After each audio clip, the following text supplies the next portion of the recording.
This is the Northern Ireland Assembly Senate Chamber Programme Sound. This is the Northern Ireland Assembly Senate Chamber Programme Sound.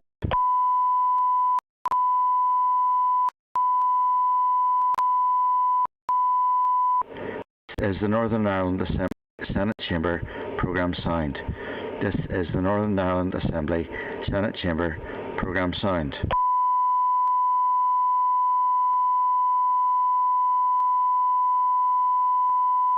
This is the Northern Ireland Assembly Senate Chamber Programme Sound.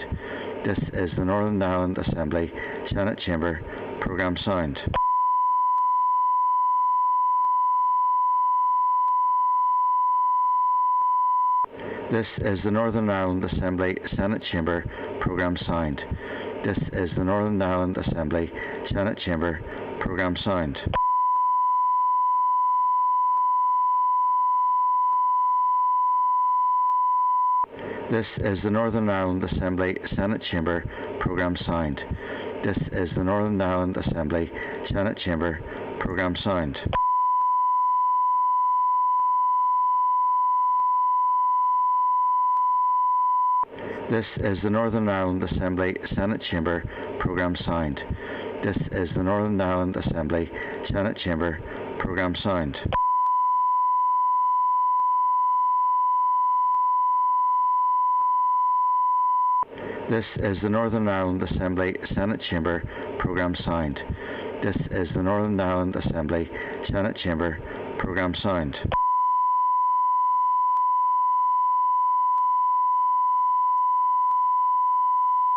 This is the Northern Ireland Assembly Senate Chamber Programme Sound.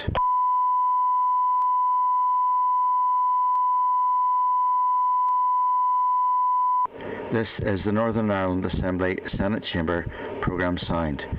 This is the Northern Ireland Assembly Senate Chamber Programme Sound.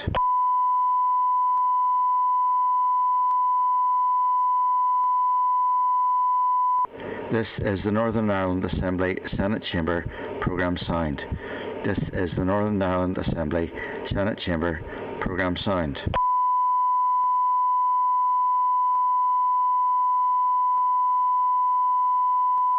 This is the Northern Ireland Assembly Senate Chamber Programme Sound. This is the Northern Ireland Assembly Senate Chamber Programme Sound.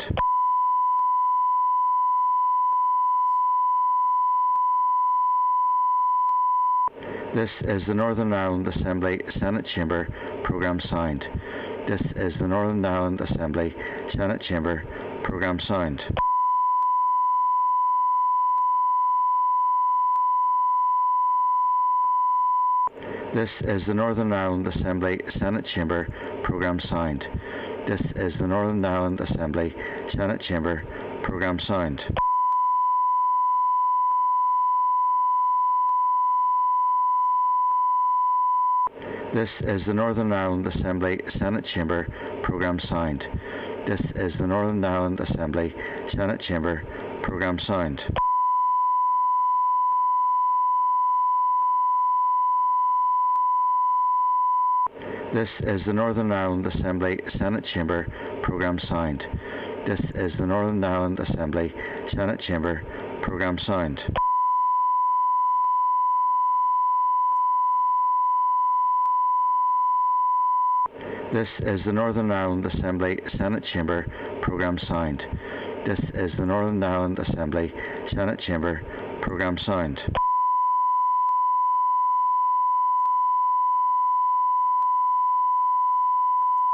This is the Northern Ireland Assembly Senate Chamber Programme Sound. This is the Northern Ireland Assembly Senate Chamber Programme Sound.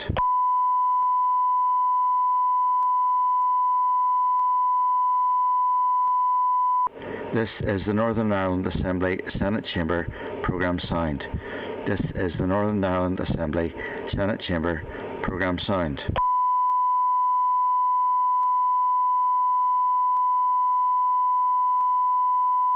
This is the Northern Ireland Assembly Senate Chamber Programme Sound. This is the Northern Ireland Assembly Senate Chamber Programme Sound.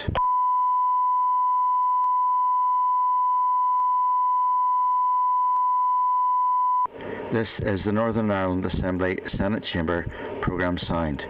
This is the Northern Ireland Assembly Senate Chamber Programme Sound.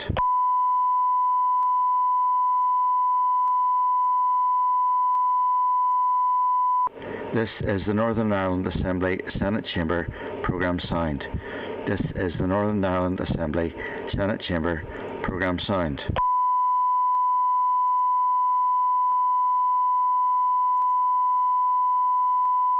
This is the Northern Ireland Assembly Senate Chamber Programme Sound.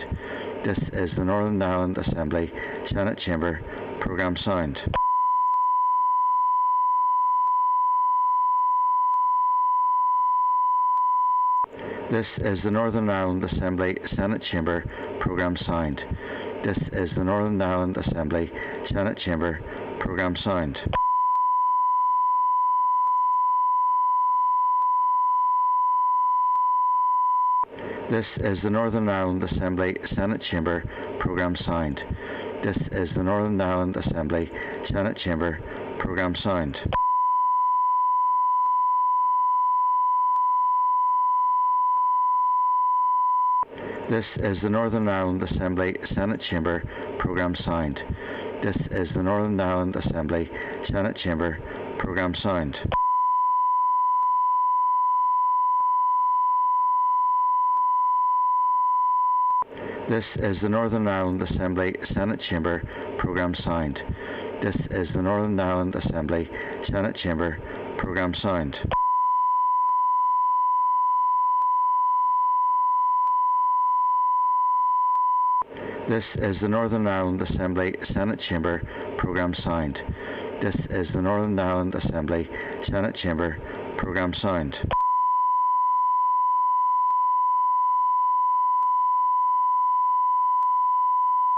This is the Northern Ireland Assembly Senate Chamber Programme Sound.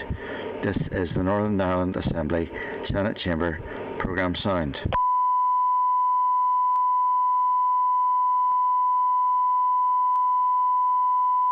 This is the Northern Ireland Assembly Senate Chamber Programme Sound. This is the Northern Ireland Assembly Senate Chamber Programme Sound.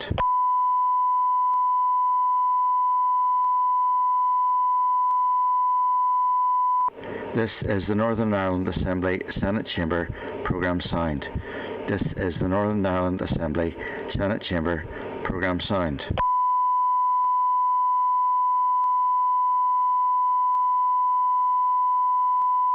This is the Northern Ireland Assembly Senate Chamber Programme Sound. This is the Northern Ireland Assembly Senate Chamber Programme Sound. This is the Northern Ireland Assembly Senate Chamber Programme Sound. This is the Northern Ireland Assembly Senate Chamber Programme Sound.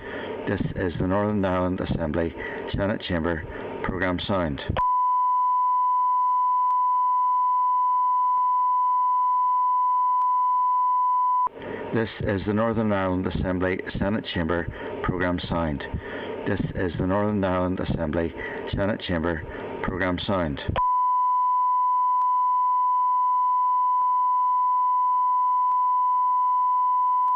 This is the Northern Ireland Assembly Senate Chamber Programme Sound. This is the Northern Ireland Assembly Senate Chamber Programme Sound.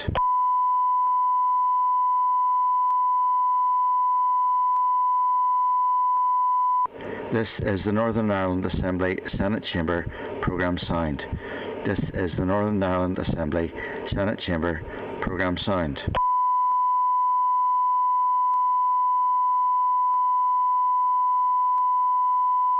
This is the Northern Ireland Assembly Senate Chamber Programme Sound. This is the Northern Ireland Assembly Senate Chamber Programme Sound.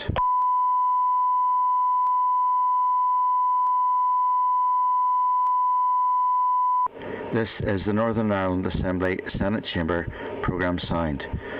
This is the Northern Ireland Assembly Senate Chamber Programme Sound.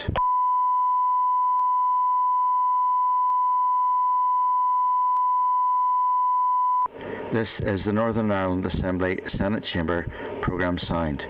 This is the Northern Ireland Assembly Senate Chamber Programme Sound.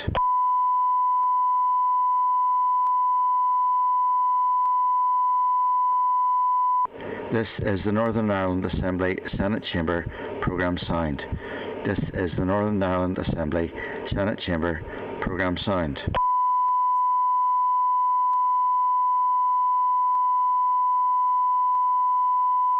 This is the Northern Ireland Assembly Senate Chamber Programme Sound. This is the Northern Ireland Assembly Senate Chamber Programme Sound.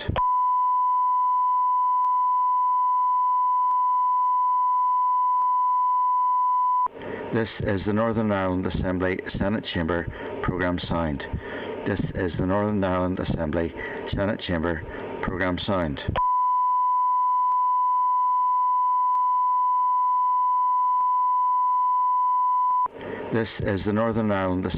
Senate Chamber Programme Sound. This is the Northern Ireland Assembly Senate Chamber Programme Sound.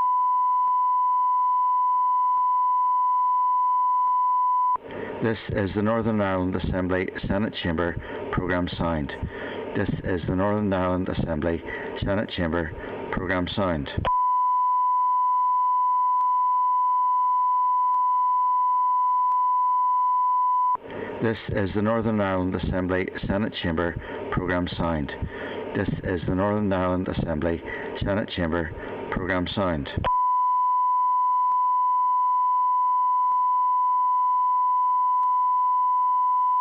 This is the Northern Ireland Assembly Senate Chamber Programme Sound. This is the Northern Ireland Assembly Senate Chamber Programme Sound.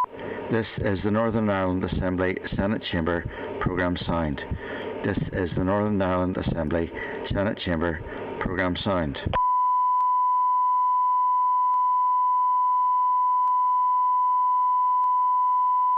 This is the Northern Ireland Assembly Senate Chamber Programme Sound. This is the Northern Ireland Assembly Senate Chamber Programme Sound.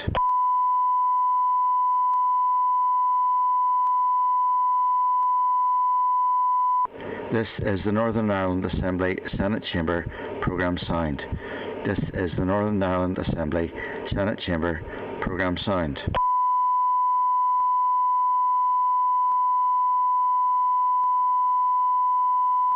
This is the Northern Ireland Assembly Senate Chamber Programme Sound. This is the Northern Ireland Assembly Senate Chamber Programme Sound.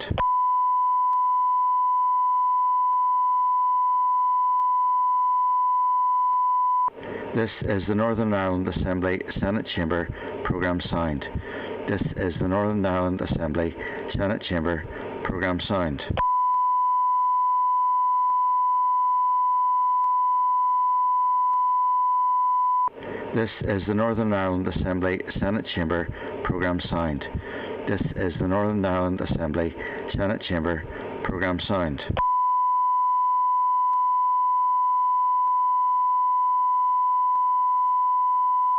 This is the Northern Ireland Assembly Senate Chamber Programme Sound. This is the Northern Ireland Assembly Senate Chamber Programme Sound. This is the Northern Ireland Assembly Senate Chamber Programme Sound. This is the Northern Ireland Assembly Senate Chamber Programme Sound. This is the Northern Ireland Assembly Senate Chamber Programme Sound. This is the Northern Ireland Assembly Senate Chamber Programme Sound. This is the Northern Ireland Assembly Senate Chamber Programme Sound. This is the Northern Ireland Assembly Senate Chamber Programme Sound. This is the Northern Ireland Assembly Senate Chamber Programme Sound.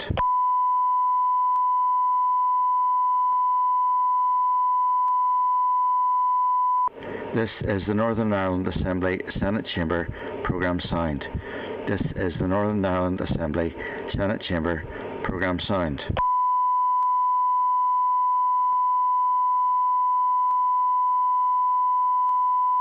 This is the Northern Ireland Assembly Senate Chamber Programme Sound. This is the Northern Ireland Assembly Senate Chamber Programme Sound.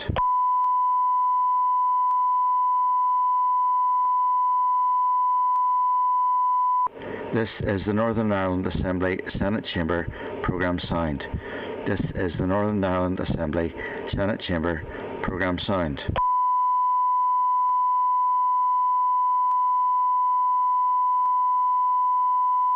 This is the Northern Ireland Assembly Senate Chamber Programme Sound. This is the Northern Ireland Assembly Senate Chamber Programme Sound.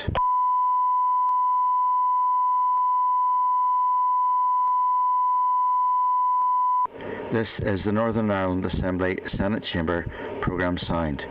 This is the Northern Ireland Assembly Senate Chamber Programme Sound.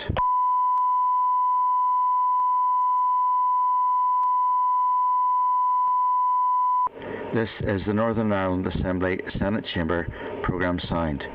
This is the Northern Ireland Assembly Senate Chamber Programme Sound. This is the Northern Ireland Assembly Senate Chamber Programme Sound.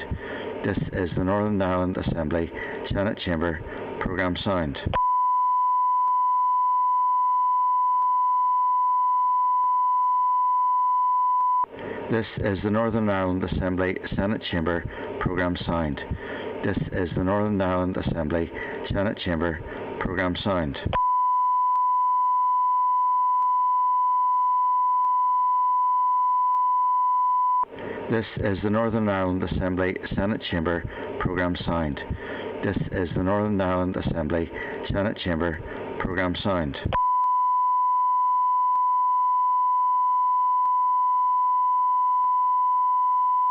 This is the Northern Ireland Assembly Senate Chamber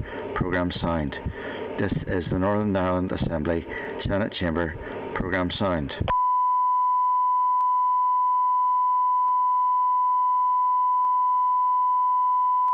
This is the Northern Ireland Assembly Senate Chamber Programme Sound. This is the Northern Ireland Assembly Senate Chamber Programme Sound.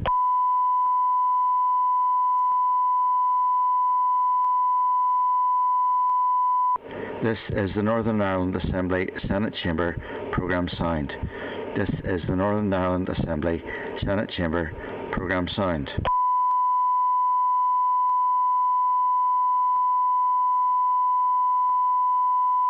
This is the Northern Ireland Assembly Senate Chamber Programme Sound. This is the Northern Ireland Assembly Senate Chamber Programme Sound.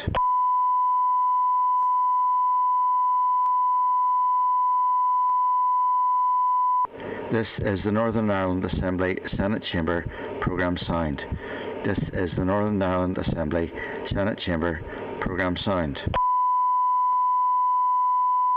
the Northern Ireland Assembly Senate Chamber Programme Sound. This is the Northern Ireland Assembly Senate Chamber Programme Sound.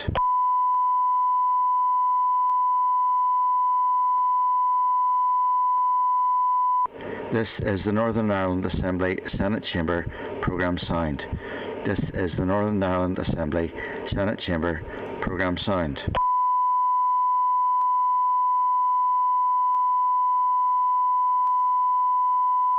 This is the Northern Ireland Assembly Senate Chamber Programme Sound. This is the Northern Ireland Assembly Senate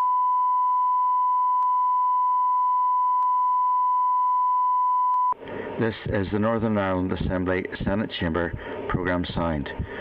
This is the Northern Ireland Assembly Senate Chamber Programme Sound.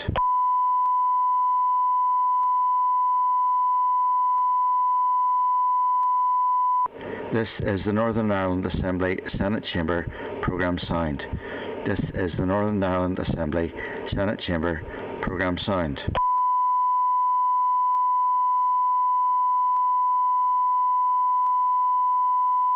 This is the Northern Ireland Assembly Senate Chamber Programme Sound. This is the Northern Ireland Assembly Senate Chamber Programme Sound.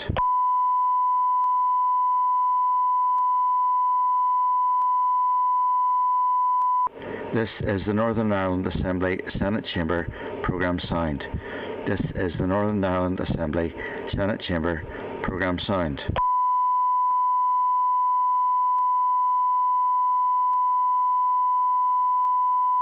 This is the Northern Ireland Assembly Senate Chamber Programme Sound. This is the Northern Ireland Assembly Senate Chamber Programme Sound.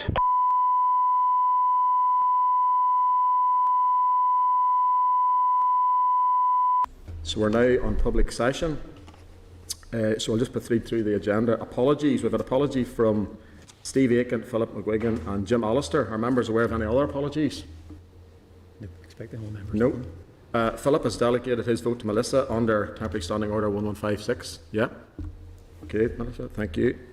Has notice been received from any other member to delegate authority to any other member of the committee? No, they haven't, Chairperson. No. Okay, thank you. All members are obliged to declare any relevant financial or other interests at each committee meeting as applicable. So if any members, any declaration of interest to declare? On pension.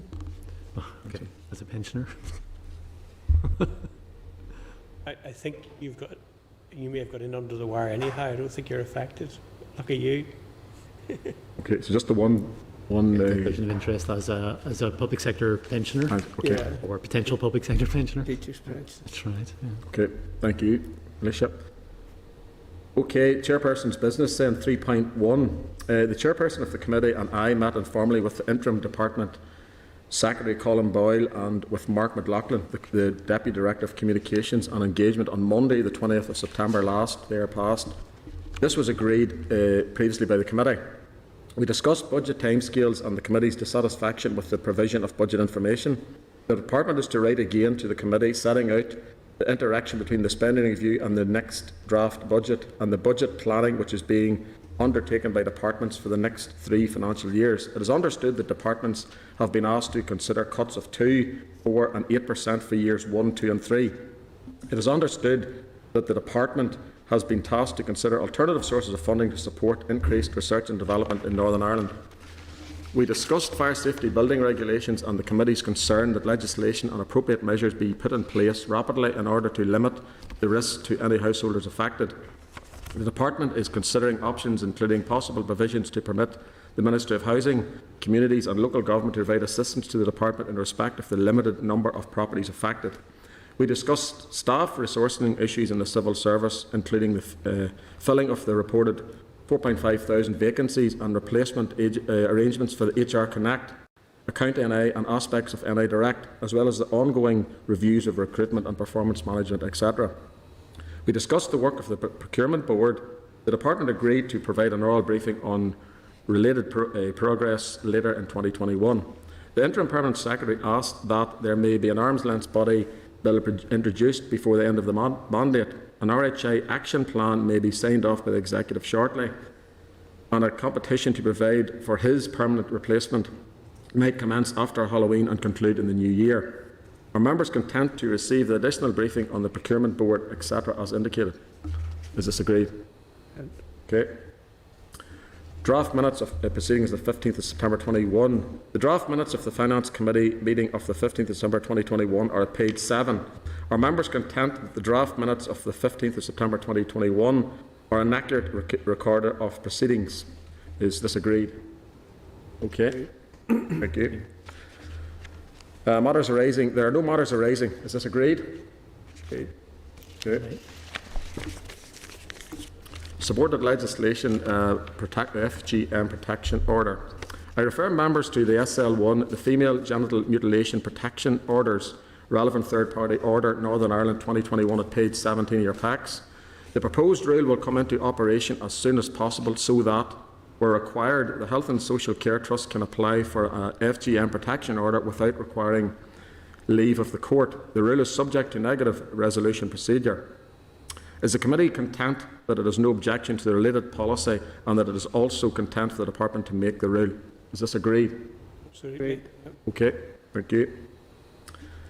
Subordinate legislation then, business tenancies, Forfeiture.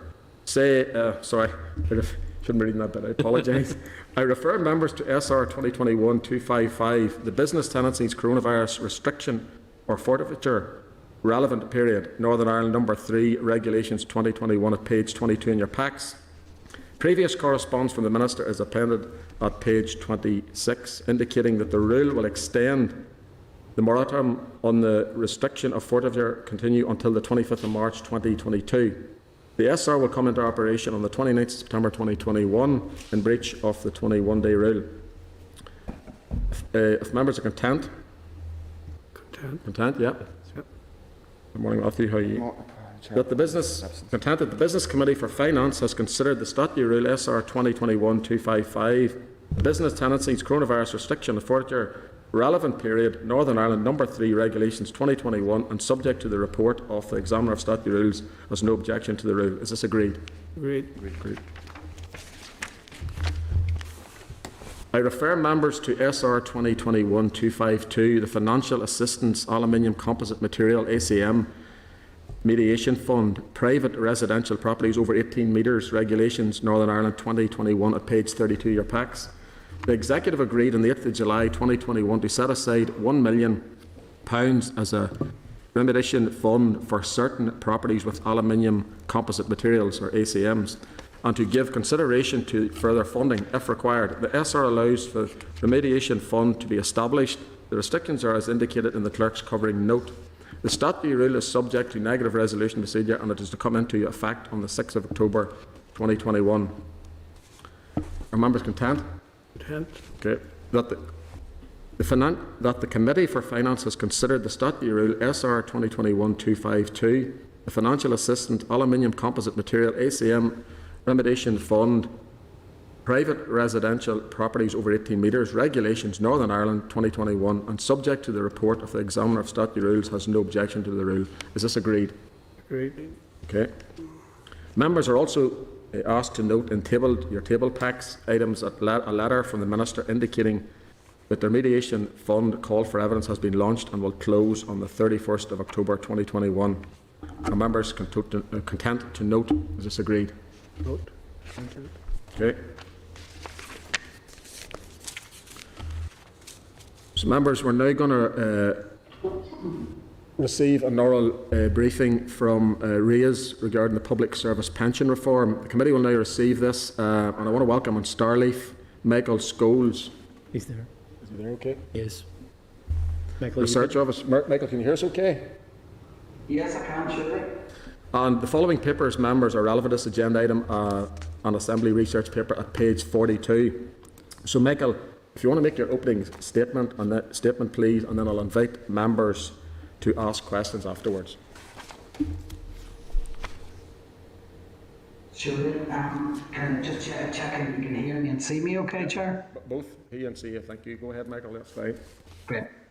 Okay, I'm aware that you have a very busy agenda, so and also, sorry, I should declare that I am a member of the Assembly pension scheme. So I'm going to give a brief summary of the paper and then take questions at the end, with your permission. The paper really aims to support the committee in its consideration of the public service pension, or PSP, reforms and the MacLeod decision.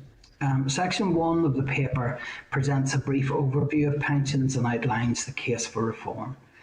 Now, as we know, PSPs are occupational pension schemes that are part of the overall remuneration package for staff in the public sector. And PSP schemes can be funded or unfunded. The funded schemes, such as the local government scheme, use contributions from employees and employers to invest in a pool of assets. The returns from these assets then are used to pay the pensions whenever they fall due. However, the majority of PSP schemes in the UK are unfunded.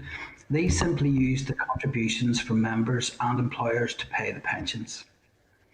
Now, over the last decade, there's been a significant increase in costs for unfunded schemes.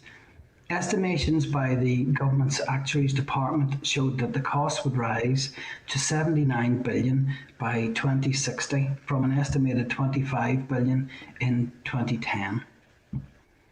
And following the UK election in 2010, the coalition government announced a package of measures in the budget which promised to deliver savings.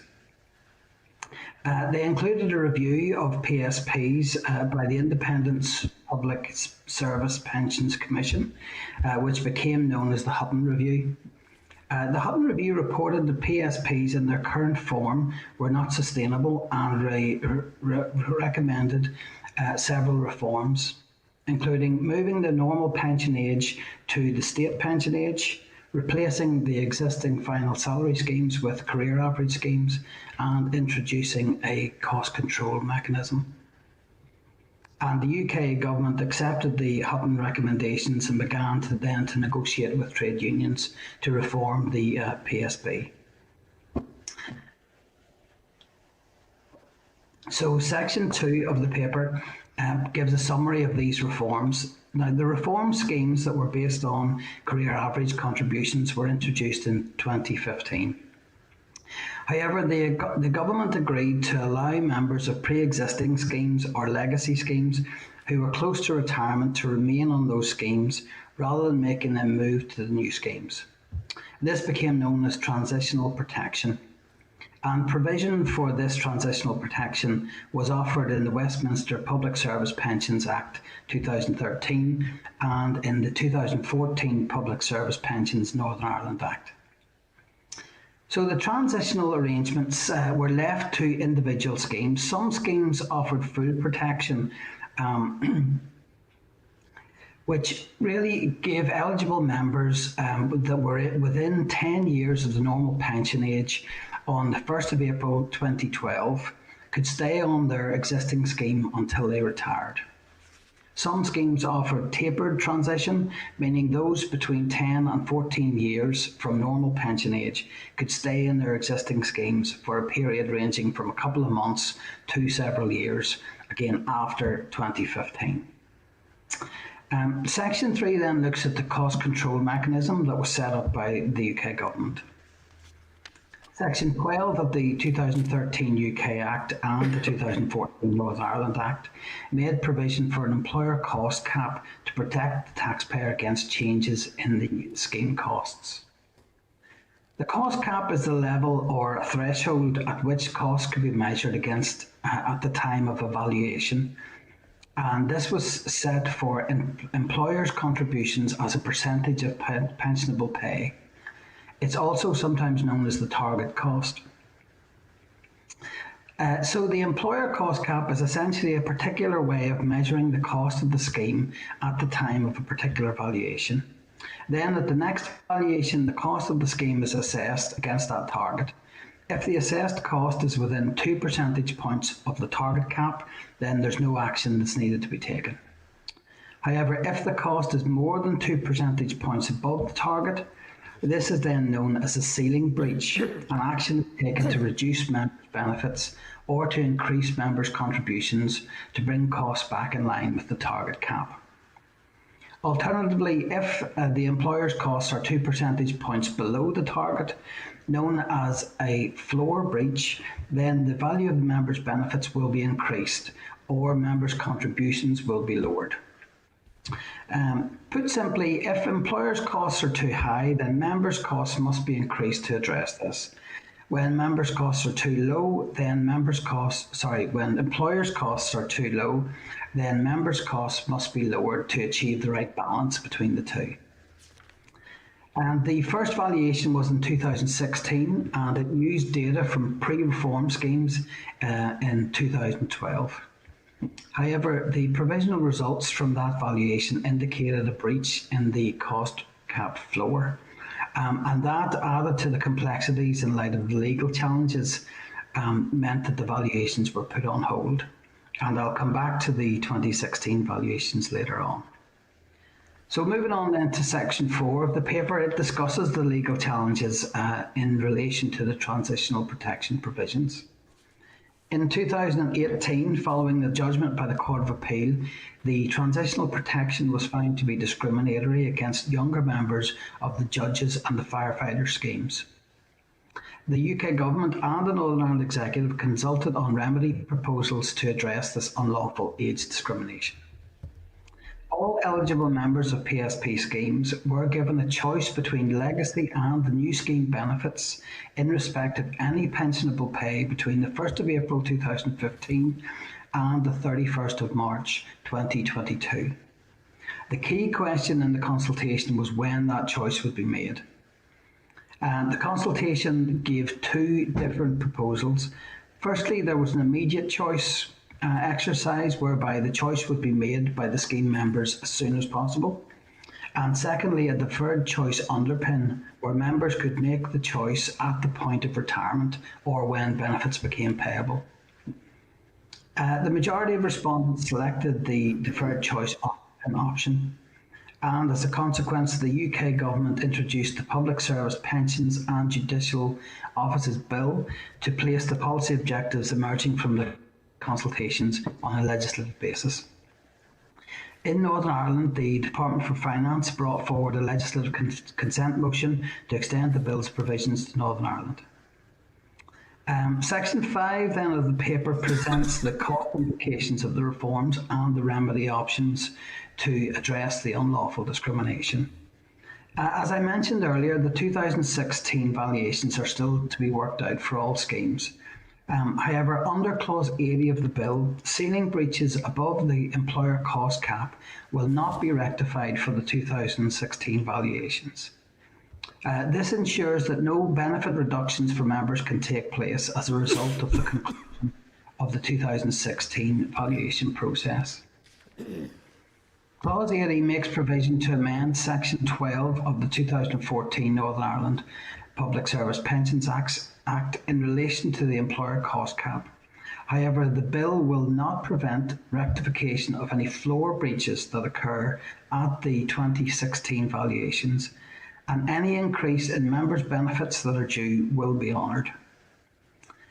More generally, then, another key cost implication is the impact of continued increased employee contributions from 2015 onwards. This is particularly relevant perhaps for low-paid employees who cannot simply afford to pay more towards their pensions. Also for younger employees who may be saving for a deposit for a house or have generally higher housing costs because of rent or mortgages. Accordingly, then, there's a potential risk of these groups opting out altogether of the PSP schemes. And finally, in Section 6 of the paper, I make some concluding remarks based on the research undertaken. So, Chair, that's my attempt to demystify some of these issues, and it's a brief summary of the paper, and I'm now happy to take any questions you may have. Okay, thank you. Well, first of all, we'll bring in Jim Wells, if you don't mind, Jim. Your questions, please. Thank you, Michael, so far. I should say that I'm chair of the pension trustees here at Stormont, and as a very long-standing MLA, a beneficiary from the final salary pension scheme. We're now probably at the point of no return as far as the legislative consent motion is concerned. But from your reading of it, does the Assembly have any discretion whatsoever, or must we blindly follow the LCM? And what have we decided not to? Really, that's an extremely difficult question to answer, and it's possibly a question more for the employees. Of course, we have the ability.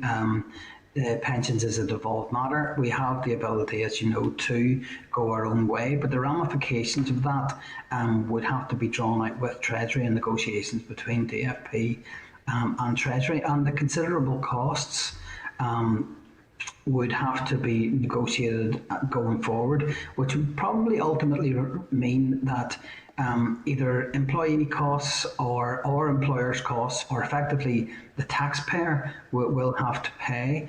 But this is all really up in the air until the 2016 valuations are taken into account, because they have to be done first, and then the remedy options have to be taken into account again, so they have to be done again, and then we have to see where we go. So really, that the answer to your question is I would pursue that perhaps with the officials and find out their answers, but yes, of course, we do have an option to go alone. Now, the second important issue that's come out of the consultation is that those in receipt of a pension will be given the option at the point in which they're about to retire or take the pension, and that, of course, is not necessarily the same date. And whether to opt in for the final salary option, as it were. Now, how on earth can we extrapolate and work out where we're going to stand at that point? Because we have no idea how many people are going to opt for option 1 or 2. And is that not going to create a huge degree of uncertainty as far as the public sector finances are concerned? Yes, I would certainly agree with that. Just the, I mean, are you referring to the immediate choice or the Deferred choice. the deferred choice? Is that, Mr. Wells? Do I understand you correctly? Yes. We have Yes, no well, idea the, what people, you have tens of thousands of public servants. You have no idea what decision they're going to make. It's going to be an individual decision.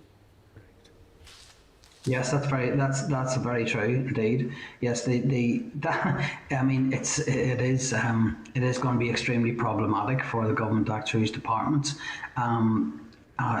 So yes, I mean I have no real comment to say apart from to agree with you that it is going to be extremely challenging going forward. So then how do you budget for pension? As you say, a lot of these pensions are not funded. Now, the one that I'm involved in, the Assembly Pension Scheme, is funded.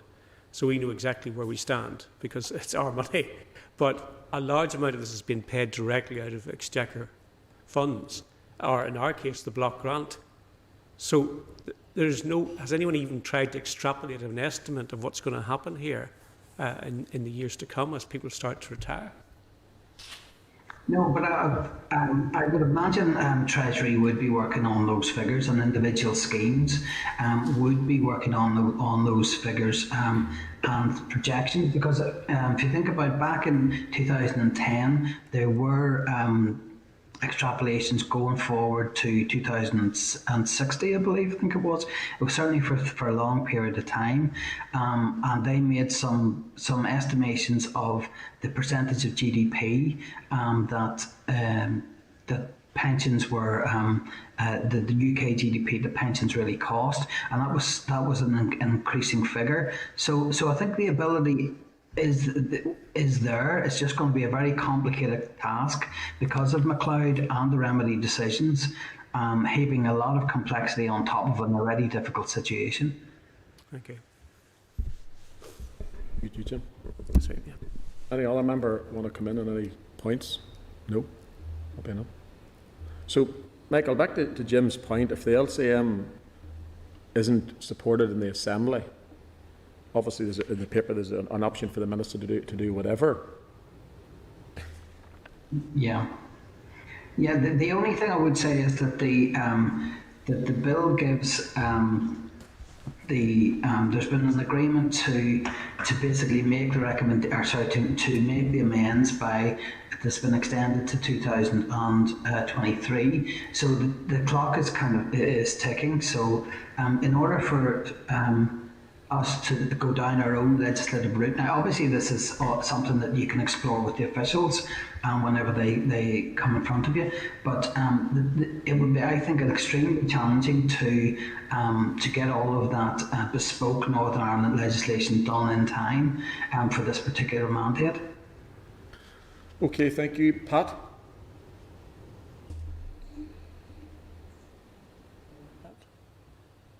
Pat, you're on mute. You're on mute, Pat. That's it now, I hope. Listen, thanks very much, and thanks very much, Michael. Look, it's just a quick one. It's just to come in. I know that I should have checked up on it. I tried. The department had previously made reference to the cap.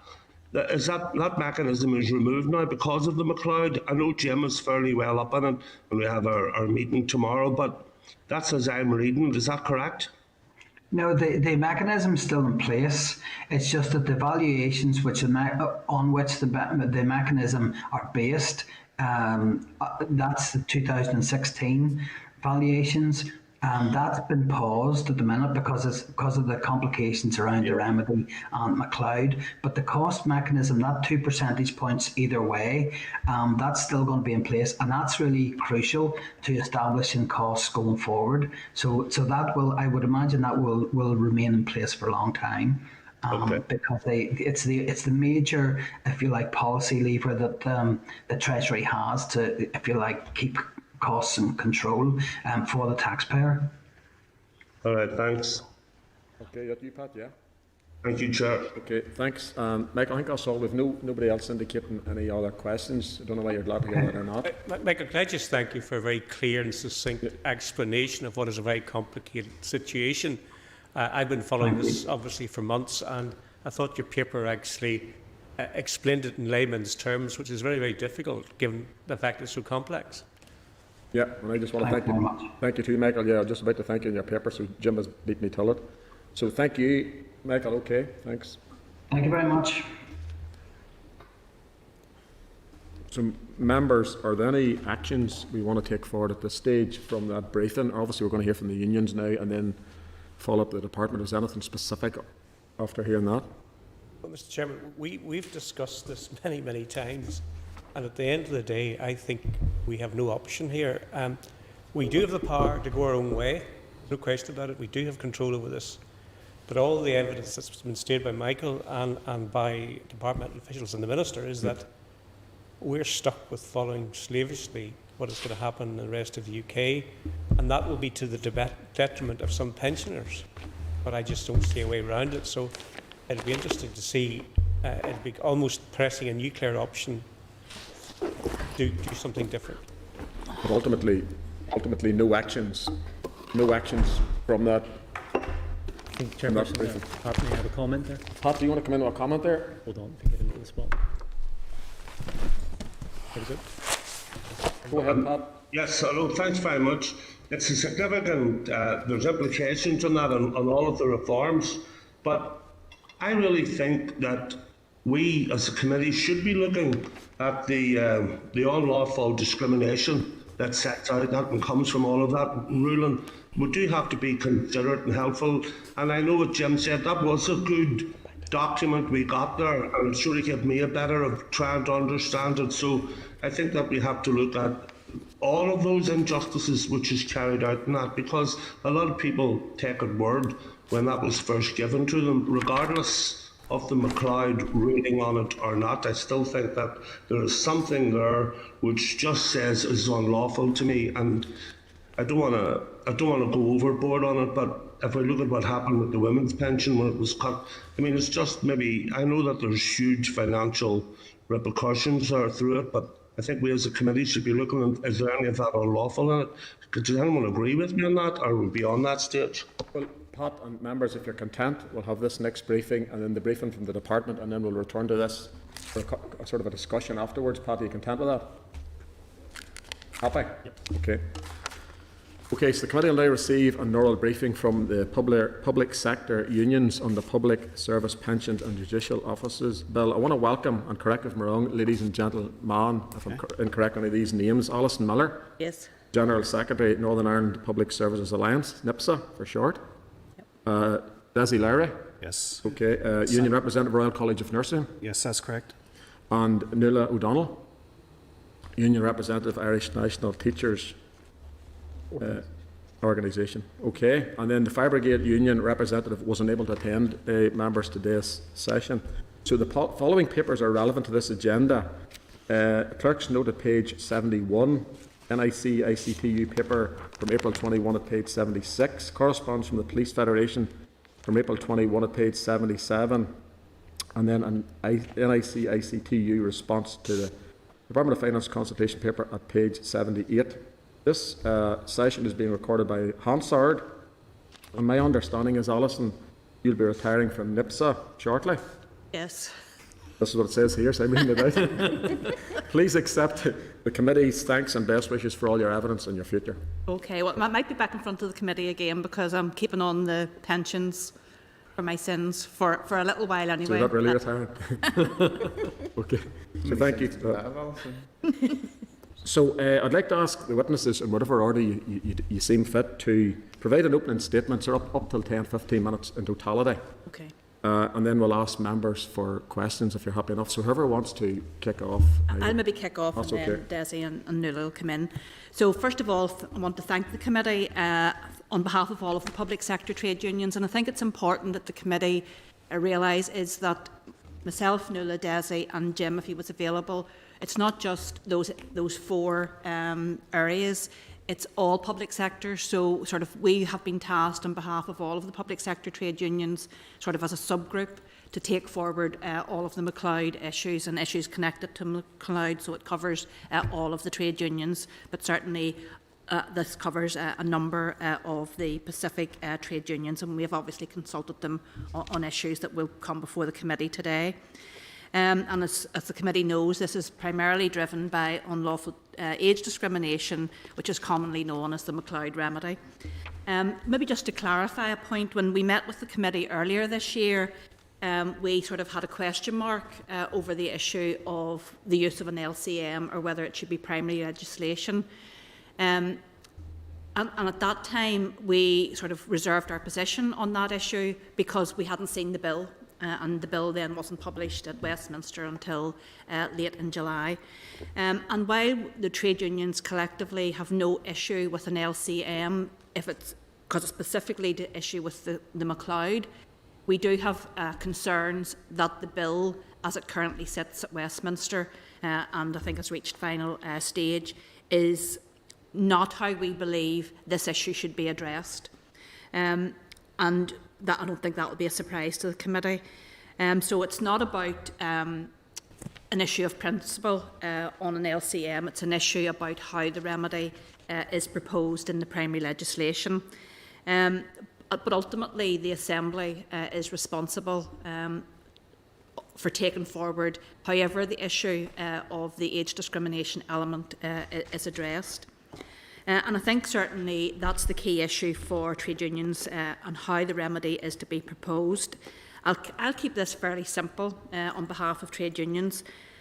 The government was found to be discriminatory on the grounds of age in relation to how it implemented the decisions. Therefore, if in any other employment context an employer was found to discriminate, whether it's in religion, age or whatever element, is the employer pays. You know, so if an employer discriminates against an individual, then the employer normally or always foots the bill for that. Yet in this set of circumstances, the scheme members are being asked to pay really for the discrimination that was introduced by government, and by government I mean Westminster and the Assembly. So we believe it's ludicrous or absurd that the remedy, i.e. the cost of the discrimination, is proposed to come from scheme members. So that's a fairly simplistic element, but I think that demonstrates is that the ask now, because Liz Truss suspended the 2016 valuations and how they would be implemented, which for most schemes meant that scheme members would benefit by way of, and it wasn't all schemes, but it was the majority of schemes, by a better accrual rate, therefore delivering better benefits to scheme members. That was suspended by Liz Truss, and at that stage we knew some of the issues for some of the schemes, maybe not 100% of them, and therefore, but we do know, had the decision around the MacLeod remedy been 3 or 4 months later, then the suspension of those 26 valuations and how they would be proposed to be implemented would have already been put forward, and therefore now members wouldn't be asked to pay the cost of the discrimination. So I want to keep that fairly simple because I think that clearly demonstrates that while the bill as it's currently presented means that scheme members would pay for the discrimination against them by the government, and we just think that's absurd. The other thing that we raised previously is that, as you're aware, is that whatever the remedy is for this, is at the time when an individual retires, then they would be given the option to either whatever would be most beneficial on the face of it, the choice. But as we explained the last time to the committee, the choice may be on paper look like option A is best for the individual. However, depending on their own financial circumstances and all of the issues that surround that, We believe every member, when they come to the point of retirement and making those choices, should be given financial advice, and that should be paid for by government, because again, these issues only came about because of that element of discrimination, and I think that needs to be, it hasn't, as far as I'm aware, been agreed at Westminster level, but I think that's something that this committee and the Northern Ireland Assembly need to give consideration to. We do have, and I think Dessie's going to address this in more detail, but as we understand it, and I stand to be corrected, because sometimes finding your way through all the Westminster stuff, is that if this is dealt with by an LCM and then there's sort of technical papers then that would come to Westminster, can we just clarify with you, as our understanding is that, that those wouldn't necessarily come through, or wouldn't come through the committee because of this, if this was dealt with by an LCM. And while Dessie will deal with it, because I think he has the transcript of it, but it's much more detailed, and we're very concerned that that detail then wouldn't be scrutinised by the Assembly or this committee in relation to which will be very technical papers, and whether that's on a general basis or on a scheme-by-scheme basis. And I think that's something, you know, that we have concerns with, because this is a complex, very complicated matter, and we want to ensure that things are dealt with appropriately. And we have a responsibility to our members across public sector schemes to ensure the outcome of this is it's not to their detriment. So I'll maybe hand over to Nuala and then to Dessie, maybe to pick up some other issues. Yeah, just in relation to the cost cap, what Alison was speaking about there in the valuation was because the cost cap floor was breached on the 2016 valuations. And while Alison has covered the issues in relation to that, there was during the summer a consultation document from Treasury in relation to changes to the cost cap. Now there would need to be a similar consultation to take place in Northern Ireland. We, however, all did respond to the Treasury consultation because we are very concerned that not only have the outcomes of the 2016 valuation, which were beneficial to employees, been used to cover the cost of the discrimination by the employer, but that they're now looking to change how the cost cap operates, which in our view would be detrimental to employees. So that's another aspect to this that we, while it's not within this bill, it is almost like a fallout from it, and it is something that we'll need to be keeping a watchful eye on. And as I said, we do need a Northern Ireland consultation in relation to that if it's going through Treasury as well. The other aspect to that as well is the outworkings of McLeod. There is an indication within the bill that the information that will be available as in the statements to members in relation to the two schemes, the legacy scheme and the care scheme, that there is an 18-month window for those. And our concern in relation to that is that members who should be able to make these choices will not have information to be able to make those choices. Now, we do take on board there is a lot of work that needs to be done here, and that's another issue that will need to be looked at, actually, as in for all the schemes, to ensure that they actually have the funds and the resources to actually do this. But the timescales, there are already people who have retired who are within this window of the 2015 to 2022, although 2022 hasn't happened yet, but within that window. And so they're going to have to, all their pensions are going to have to be dealt with. There's people who have died whose pensions fell within that window as well. So there's a lot here, but if we're delaying even from the 2022 for another potential 18 months, there are a lot more people that will fall within this scope. So there are a lot of issues arising from this bill as well, not just the sort of the concerns that Alison has highlighted. So I'll pass on to Dessie, if that's okay. That's fine. Thank you. Okay. Thanks. Thank you very much, Chairman, for your invitation. The concerns that generally the trade unions are looking at are generally, as we have followed the passage of this bill through, at the moment it's with the House of Lords, and there was a second reading in just earlier a few weeks ago. But one of the concerns we had was when Viscount Younger of Lecky, who proposed the second reading, he obviously made it very clear that that it is extremely complex issues in dealing with pensions, and they really have to be tailored, some of this legislation, to the specific needs of whether it be the health and social care pensions, or whether it's armed forces, or whether it's teachers and so on. And we have our own specific legislation in Northern Ireland. But my understanding is, from reading what has gone on at Westminster, is that the honourable member who proposed the bill, the second reading, did indicate that there will be measures coming through Parliament as statutory instruments for further scrutiny, and also that he's given a pledge to deposit further policy statements at Westminster. Now, the issue that we have is, to what degree will the Northern Ireland Assembly, and particularly your committee, have sight of those policy statements, have sight of statutory instruments that will go through, because they will have to be replicated here in Northern Ireland, so that level and degree of scrutiny for each and every public sector pension scheme is given a robust assessment.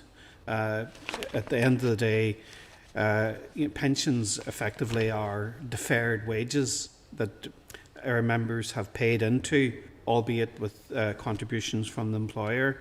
So we want to see no specific detriment as this legislation is passing through. Now, I didn't hear your contribution from your policy advisor earlier. I tried to listen to some snippets outside, but I didn't get the full assessment of the paper that's in front of you. But one of the context issues is understanding the fuller context for pensions. So yes, whilst we are focused on MacLeod, and I suppose there are issues for judicial, which is raising the pension age from 70 to 75. Our primary focus is on what's going on in the landscape on pensions in Northern Ireland at the minute. I know your policy advisor took you through the 2006 evaluations, which are not complete yet. There's also the issue over the cost control mechanism, which is still under review, and a technical part of the cost control mechanism, particularly the scape discount rate. It's a very technical aspect. That's still out to public consultation at the minute.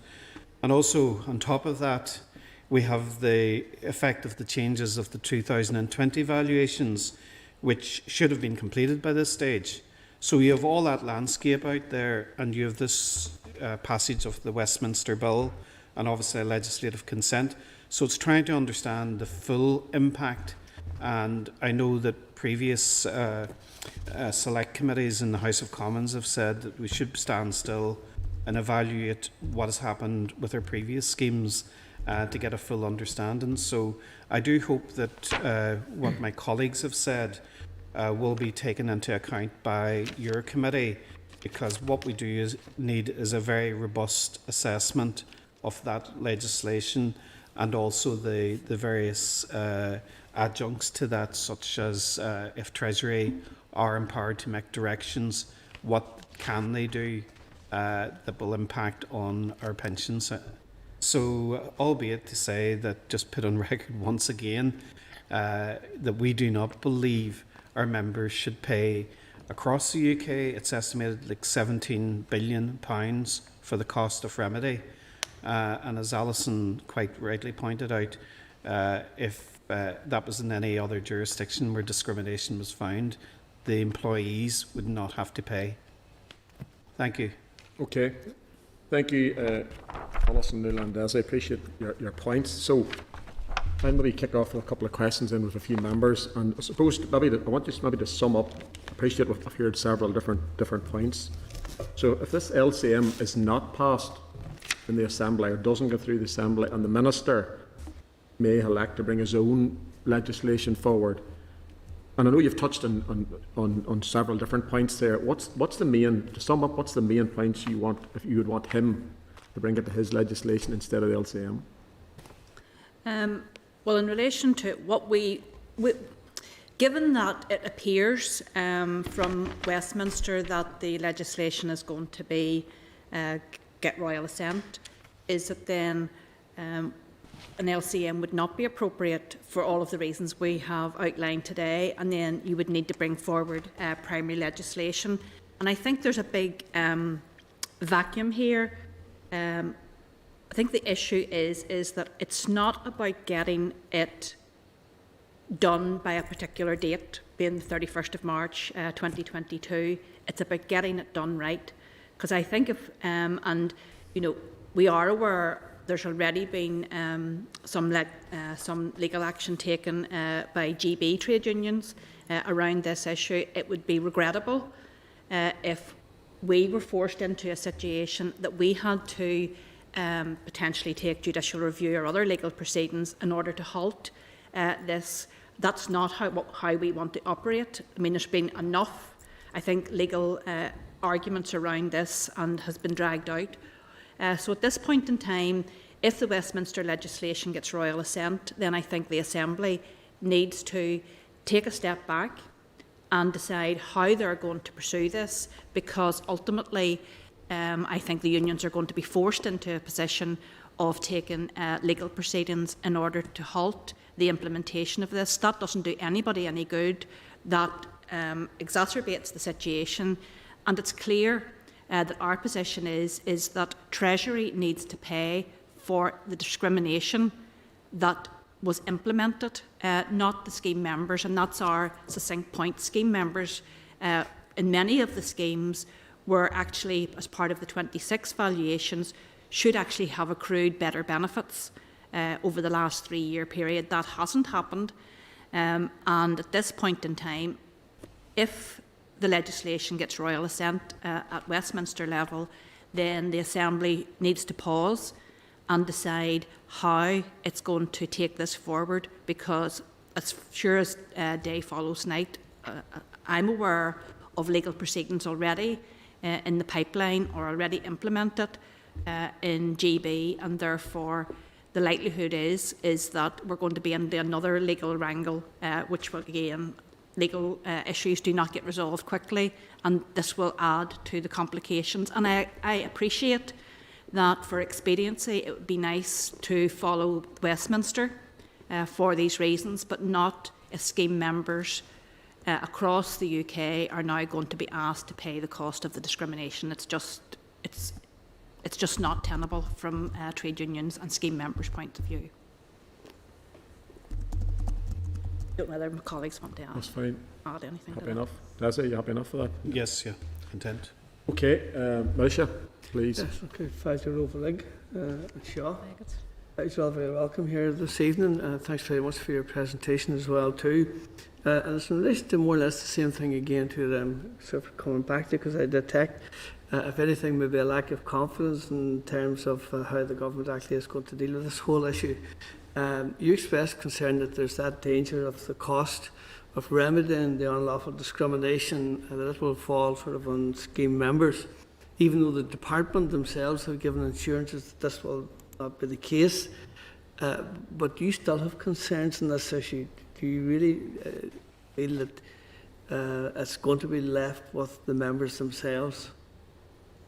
Absolutely, it's going to, because through the scheme advisory boards, and now they haven't all reported, and these are interim valuations. But if I can give one example, in the Northern Ireland Civil Service, the draft valuation is sitting at 5.3, and the cost of McLeod remedy is 4.8%. So within that 5.3, the vast bulk of the additional cost is through the valuation and the cost of the McLeod. You know, it was only ever paused at Westminster level because of the fact that it was likely that scheme members, that must have been in the thought process that they needed to pause that because this was going to be of a benefit to scheme members, whereas now it'll be a disbenefit, and the valuations that were going to be implemented at that time and the benefits of that have now been wiped out. So, and at this point in time, not all schemes have been given the draft valuations. I think maybe the teacher scheme. The teacher scheme, it's 5.3% and it's 5.2%. So it's wiped out. It's just the benefits from the valuations are completely wiped out by the McLeod remedy. I can also confirm in terms of the representations that SAB in HSC SAB made in the 2016 scheme, that the benefits that we had made proposals to the department as we requested, they were stayed, but when we got the re-evaluation following McLeod, those were completely would not be attainable. But we have not got the percentage as my other colleagues yet, but we have made a request through the collective consultation working group, which the Northern Ireland Civil Service chairs with public sector pensions on. And just in addition, that you've also more or less implied that probably bespoke legislation by the Assembly would be your preferred option. But that given the time constraints at the present time, is it likely, and I sort of picked up from your comments as well too, that maybe the pressure will come on you to accept, let's say, the LCM from London, i.e. on the 31st of March, or are you saying, and that being the case, it still is much better to delay in every respect, so that even after that date that it could be pursued for our own legislation here in the north of Ireland? I think basically in response to that is that where our concern lies, as Alison has outlined, is that members are being forced to pay for the discrimination, and that's what's within this bill. That's the main concern that we have within it. And if that can be addressed by slowing the process down here, then that is what we would like to see, because we don't want, as Alison has outlined, that for this to go ahead and then for legal proceedings to go against that, because that delays everything even further. And there is a very, very strong feeling among the trade unions that, and because we went through the process with the 2016 valuations, and certainly a lot of the scheme advisory boards, including teachers, we had all come to an agreement as to what the outcome of that would actually be and the benefit for members. And remember, this was following the 2015 bill. This was the outworkings of this. So everybody was following that. This wasn't something that people were getting as a bonus for some other reason. So we were following that, and then it was paused because of a legal case being taken against the Treasury. So I think that's the issues that we actually have, and we want to try and ensure that this time round it is done properly and that we don't get into a never-ending spiral of legal cases. Thank you for your answers. Jim? You raised a fascinating point there about the subordinate documents that arise as a result of an LCM. And we have dutifully passed LCMs here for many years, and no one, as far as I'm aware, has raised the point what does happen to the technical documents that then appear. It's a pity, actually. If I would have known that, would have asked our research staff member who's obviously the font of all knowledge on these issues. So I think it's something worth just checking with the committee, worth checking what does happen to the plethora of technical documents that will undoubtedly arise. But do you accept that we, the generation, apart from Matthew perhaps and Keith, who are quite young, but apart from that, that we are very privileged as to be members of final salary pension schemes, that our generation, I'm assuming the delegation are all over 50, like myself, I'm well over 50, that our there's no Ritz flying, I can see, that our generation is incredibly fortunate in that we have access to very generous final salary schemes, which those coming behind us certainly won't avail of because it's absolutely unaffordable. So is it a bit rich of us, and I say us generally, inflicting huge debt on our children and our grandchildren to ensure that employees don't pay for McLeod? Is that fair? I think in response to that, that the scheme has already changed, that people are in the career average scheme, and the fact that they would be given the choice of which scheme, and actually what the actuaries have demonstrated to us in relation to in the Scheme Advisory Board, certainly in the teachers one, is that potentially the outworkings of their pension in the career average scheme between 2015 and 2022 would be more beneficial than the final salary scheme. Now, I find it hard to get my head around that in some ways, but you know, they gave examples of it. So I think that's already in place, and what we're actually talking about is that was all part of the 2015 bill, and we're now at the stage, or the Act, and now our order for Northern Ireland, sorry, but where we are now is that having gone through all of that and still being in it, we're still being asked to pay for this when it wasn't. And I think it goes back to the point that Alison made, that the employer is responsible for the discrimination, not the employees who were discriminated against. I mean, it just seems incredible that that is the outcome. You know, and it's certainly not anything that we expected when the cases were taken, the McLeod Sargent cases were taken, and the outworkings of them was that the employees would end up paying for the discrimination. Yes, but I think we need to get the context. There has been an estimate. We don't know. We can only we can only guess as to what the overall cost will be. But it suggested that it could cost £97 million to undo the discrimination of McLeod. But interestingly enough, in the figures we've got here, for health and social care, that's only 2.1% of the total pensionable pay for the period 2019 to 2023, and again, of course, this is all extrapolated. So, is it not reasonable that those who will benefit from the McLeod decision make some form of a contribution towards it? And secondly, and I suppose I should have asked this first, do you accept that we simply could not go on the way we were going? That Hutton indicated that if we didn't, public sector pensions would rise by £79 billion. So, I mean, do you accept that that just simply wasn't allowed to happen? It couldn't happen. Chairman, I think we have to distinguish between what is a public sector pension when somebody retires at 65, 67, and possibly 68 in the future, you know, under Hutton and some of the reforms vis-a-vis the occupational pensions, and this is an occupational pension. And the United Kingdom generally sits within the lowest quartile of European countries if you add together both their public sector pension contributions and the state pension. And if you look at some of the countries up in Scandinavia who are in the upper quartile, who obviously put in more investment to their public sector pensions. So in one sense, where you're making the point, it's probably in terms of Lord Hutton and the reforms that were done over 10 years ago, which recognised that you know, people were, I suppose, living longer, and to pay for that, pension age had to rise.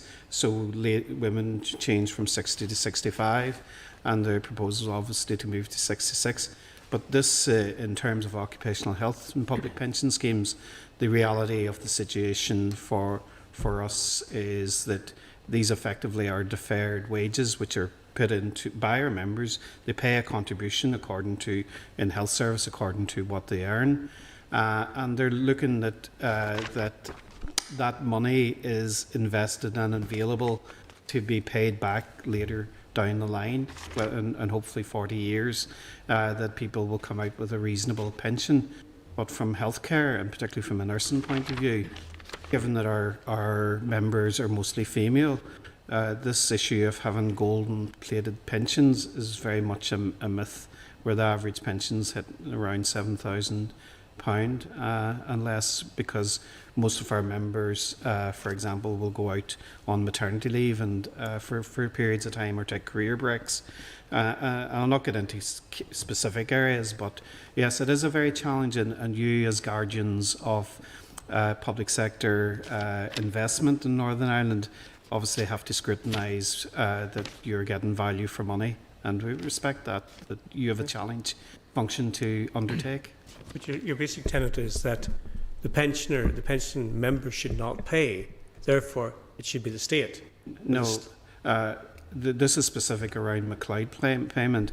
The discrimination effectively, in our view, should have been reasonably foreseen by HM Treasury during the 2015 pension reforms, and that didn't happen. It took a court to decide. So when that court made a judgment, the government are now saying, well, our members now have to pay for HM Treasury and the government decision, and that's just unreasonable in our view. So you're saying the pension member shouldn't pay. That means the taxpayer has to pay. That's what you're saying. It can't be invented. The money has to come from somewhere. And what you're saying is that future generations who will be in a much less lucrative pension scheme than us should pay to ensure that we have a higher than expected pension level. I think there's an issue in relation to that the outworkings of Hutton was actually the cost cap mechanism, which actually gave the valuations in the 2016 valuations, which showed a breach of the floor and actually gave benefits then to members, and that is what's being wiped out by McLeod. And I think, you know, if you're asking about sort of the changes that were brought in, and as I said, you know, the increases in pension contributions, all of that was all put in place, and the outworkings of it was that the members had to get a benefit back from it. The only difference that has occurred here, so if that had been progressing, there wouldn't be an issue, because people were contributing to their pensions and were actually contributing according to Hutton, the way it was all set up, the 2015 order was a 2014 Act in GB, or the UK. And it was the outworkings of that actually were giving the benefits to the members. So had that scheme been allowed to work its way out, then benefits would have been given to members and there wouldn't be an issue. The issue has arisen because of the discrimination. And that's where we're saying that members should not have to pay that. That's any member in that scheme who is in the scheme between 2015 and 2022, which is young members as well, because anybody who started in and around that time will be part of that scheme too. And I think that's the crux of the issue here. And it's also, as I did mention, about the consultation that's taking place on the cost cap.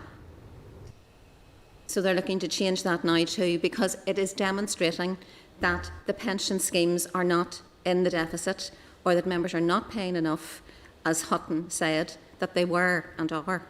So I think, and they're now trying to change that to actually ensure that they pay more. And I think there's a load of issues there that need to be looked at and need to be scrutinised very carefully within that, so that we don't have a situation where public sector workers are actually getting less of a pension than they should, because that has an impact on the economy as well.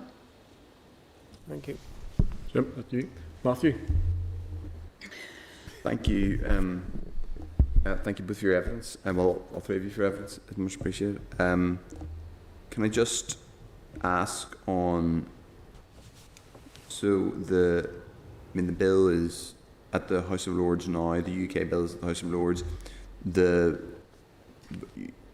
concern about the UK legislating is not about the principle of the UK legislating. It's about the principle of the cost being borne by pension funds. Yeah.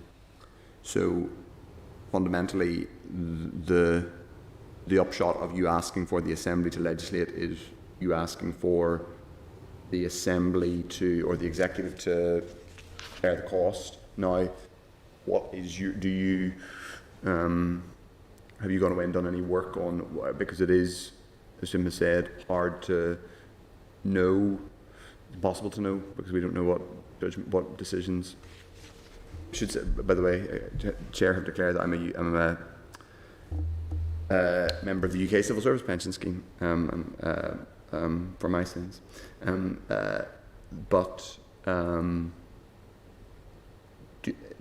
Has any estimate been done on what the additional cost would be if we were to legislate here because that will be the question we will be asked, and we'll have to answer if we're...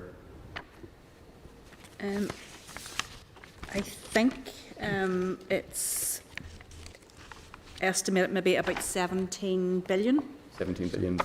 Isn't that right? So, yeah, it's 17 billion across, Mr. O'Toole, across the UK. Across the UK, yes. So that is not a Northern. No, we haven't been given a Northern Ireland figure, and I suppose that was one of the issues and questions whether your advisor had provided you with that information.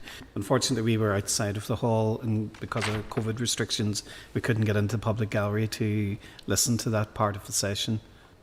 And we only heard small excerpts from the TV. Okay. Chair, if it's possible, just to come back. I mean, I think this is an issue that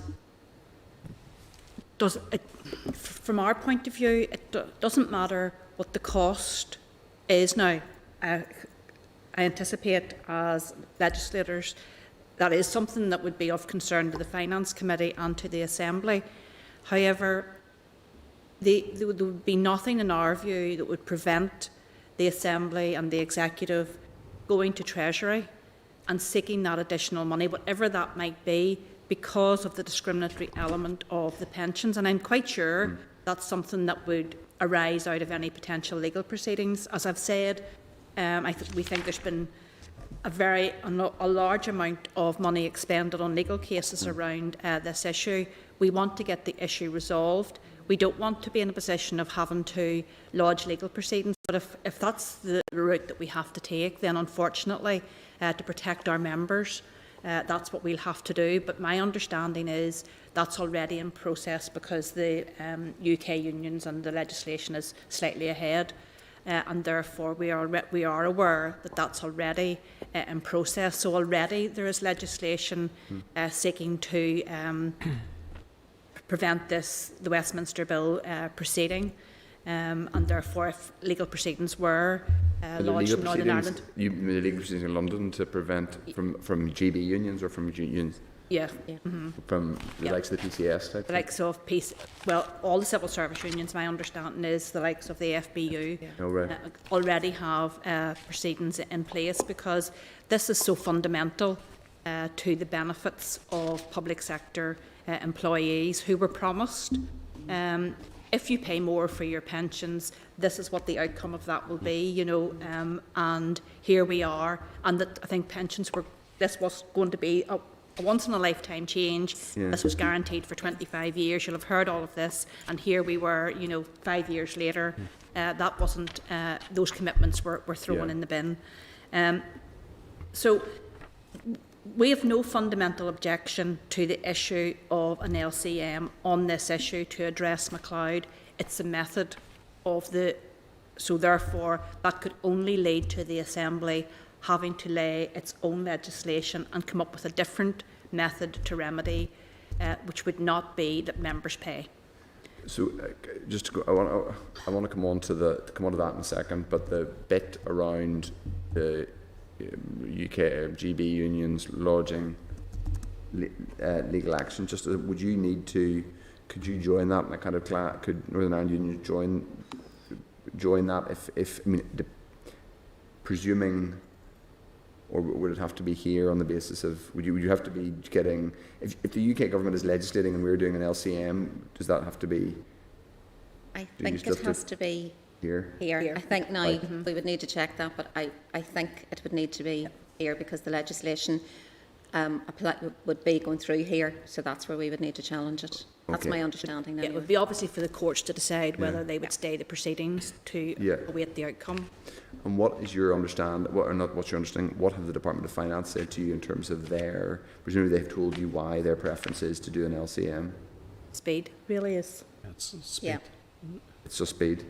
Have they said anything? Primarily speed, and obviously funding is part of that. But the Assembly of its own volition and the Executive can say for these specific reasons we don't want to further disadvantage scheme members on an issue that was discriminatory, potential face legal proceedings which brings with it its own costs, and therefore on balance the best way to proceed with this is to introduce our own legislation, which would, of course, of itself then lead to the Executive needing to seek additional funding from Treasury for their discrimination. So do you think that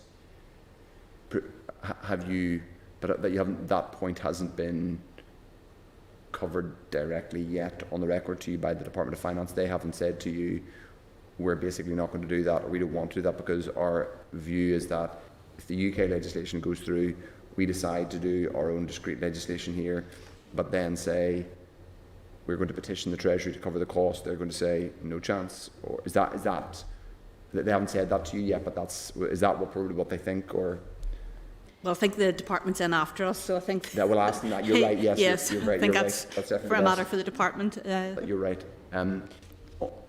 Just, I suppose, lastly, in terms of the timing thing you mentioned, Alison, it didn't have to be done from your perspective. It was better to get it right than get it sort of rushing through by the end of start of the next financial year, basically. Yep. Is there not, though,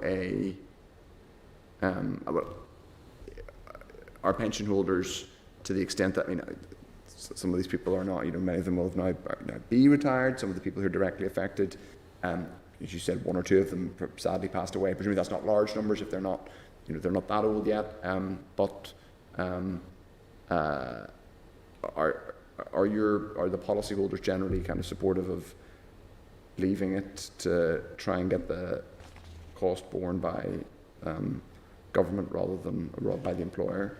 Or I'm asking quite a long-winded question, but do you know what I mean?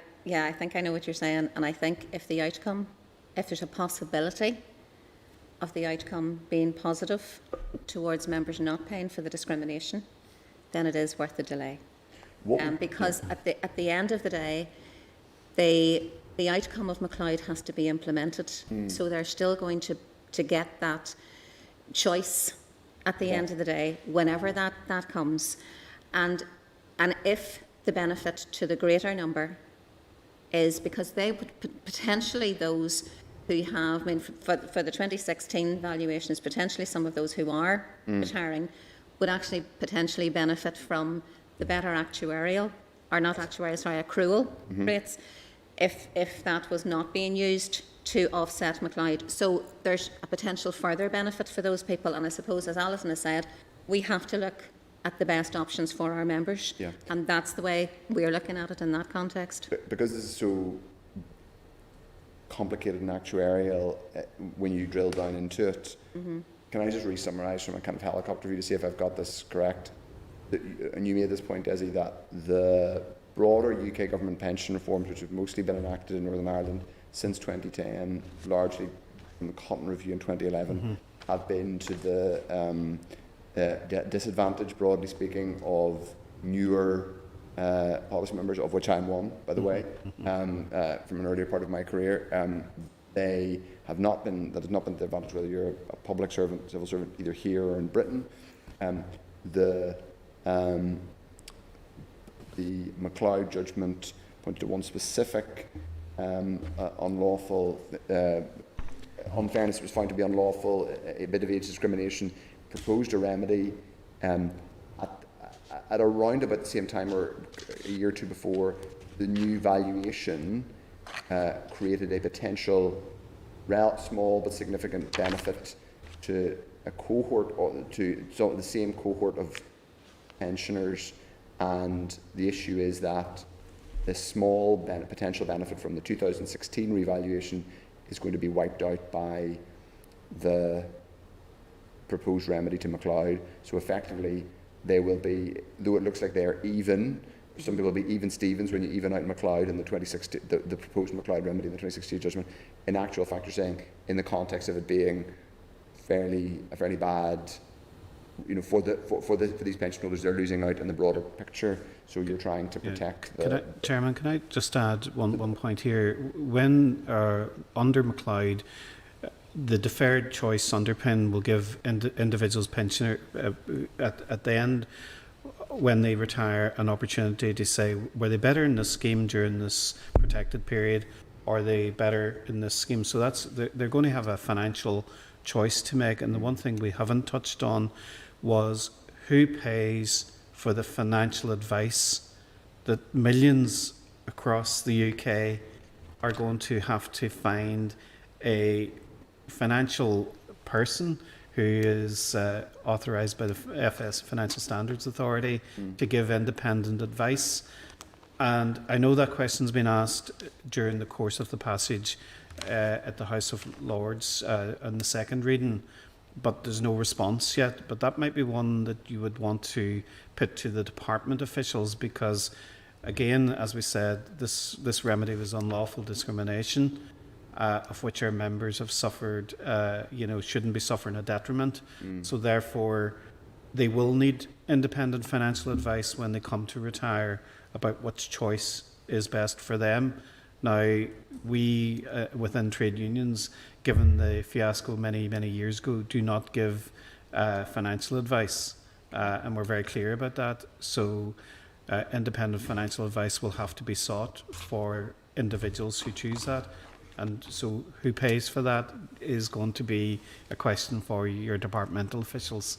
But that's not in the, is it in the law that they have to have a financial advisor, or it's just it's not it's just that it would be sensible by choice. Yeah, it would be a sensible thing. I recommend it. Okay, thank you. But that summary, the summary I gave was relatively accurate. It wasn't attempted. It wasn't a leading question. It was just to re-summarise for my own benefit. Thank you. Okay, Pat.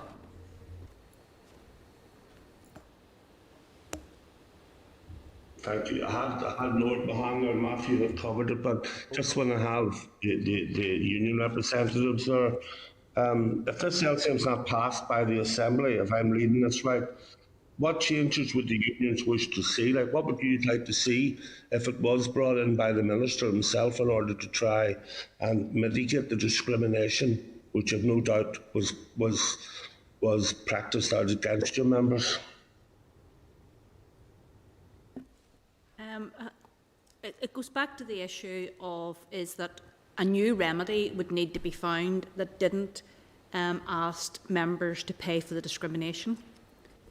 So that would be the amendment to the Westminster legislation, which really, when you read the Westminster legislation, it would need to be significantly revised legislation, because it all leads back to the fact that members would be asked to pay. So it would be new primary legislation, which would take a bit of time to put together.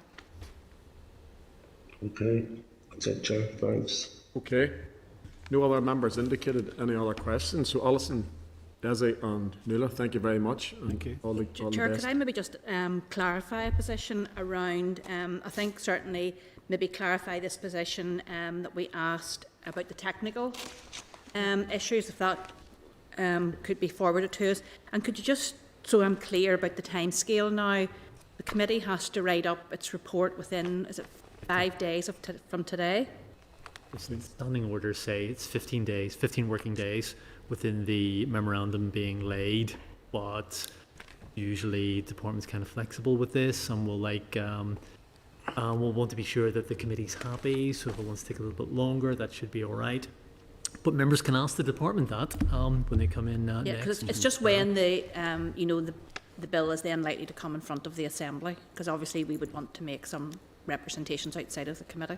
That will be for the Minister then to ask the Business Committee when to schedule it, so they'll wait probably until the committee reports, which might be in early October. I'm just sorry, Chair, just to clarify, when you're talking about technical guidance, are you talking about the statutory rules associated with the bill? And you're asking whether they come to the Assembly or whether they come to the Westminster? Is that what you're saying? Some of the technical guidance you referred to earlier happens at Westminster. Yes. It follows suit here, effectively. Yeah. So if there's a technical guidance in Westminster, does that apply Yeah. here? Yeah. Whatever that may be. Yeah. I think it's Standing Order 42A, but it's just, we're not clear. If there's a change there, does that mean automatically? Yeah, so it's just, after LCM you never get the opportunity as a committee to, consider that. Ask the department. We'll get clarity on that. That's fair enough. Okay, thank you. Okay, thanks again. Okay, Thanks for thank coming you in. very much. Appreciate your time. Thank you. That's all right.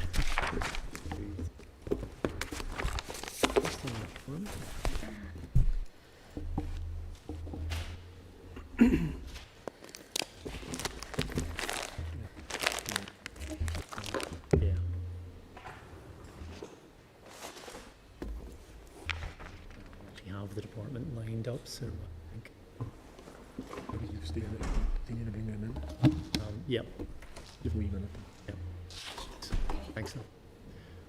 Members, sorry, Chair, just unusually, because the unions didn't provide a paper, they didn't know what they were going to say. So I've taken the unusual step, and hope members don't mind, of emailing the department and saying, the union has said the following things, would you like to answer these when they come before us next?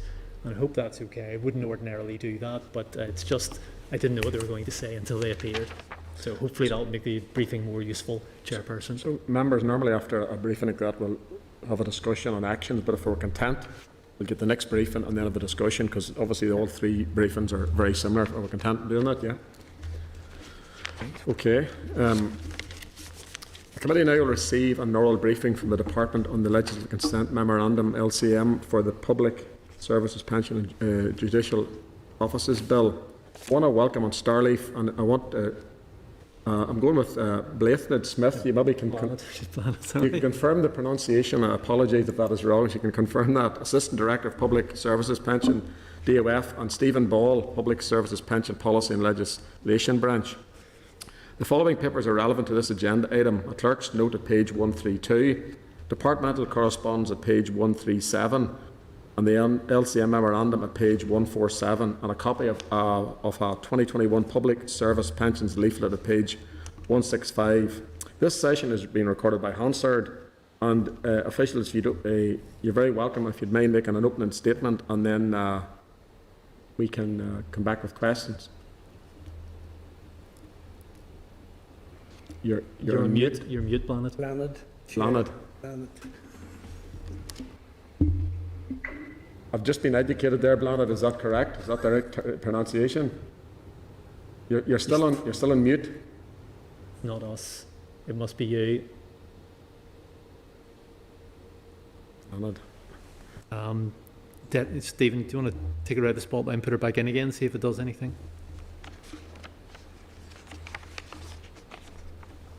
Stephen, can you hear us? No. Blanid, can you hear us okay? I can hear you. Yes, I can hear you, Chair. Blanid, can you hear us okay? No, you're still mute. Still.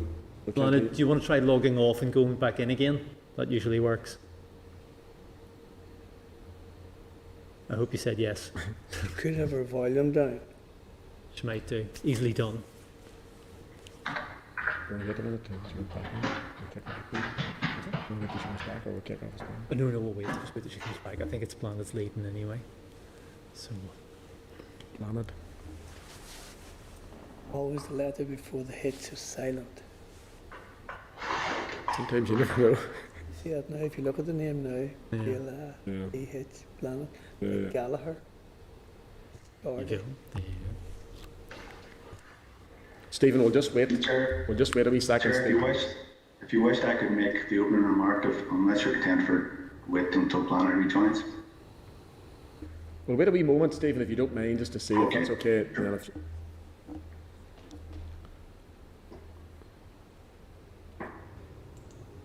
Hello? Yes? Blanid, do you hear me okay now? I can hear you. Can you hear me okay? I can, and I apologise for the pronunciation there. I've just been educated in here, but anyway. Every day's a learning day. That's okay. Whoever wants to kick off, give us a bit of an opening statement, and then we'll come back with questions if that's okay. Yeah, I will indeed. So, thank you, Mr. Chairman. I welcome this opportunity to update the committee on the LCM for the Public Service Pensions and Judicial Offices Bill. And I will endeavour to address some of the issues raised by trade union representatives during that previous session in this opening speech. The bill is designed to remedy the unlawful discrimination in public service schemes arising from the MacLeod ruling. And on the 3rd of June, the Executive agreed in principle for an LCM to extend the provisions of the bill for devolved schemes here. The bill was introduced in the Lords on the 19th of July, and it's had second reading, and next stage will be committee possibly around 11th of October. I think unions were concerned there that it was about to achieve royal assent. There's quite a few stages yet to go through. Royal assent I don't think is expected until early 2022. Chair, I understand members are now well informed about MacLeod and the issues behind this.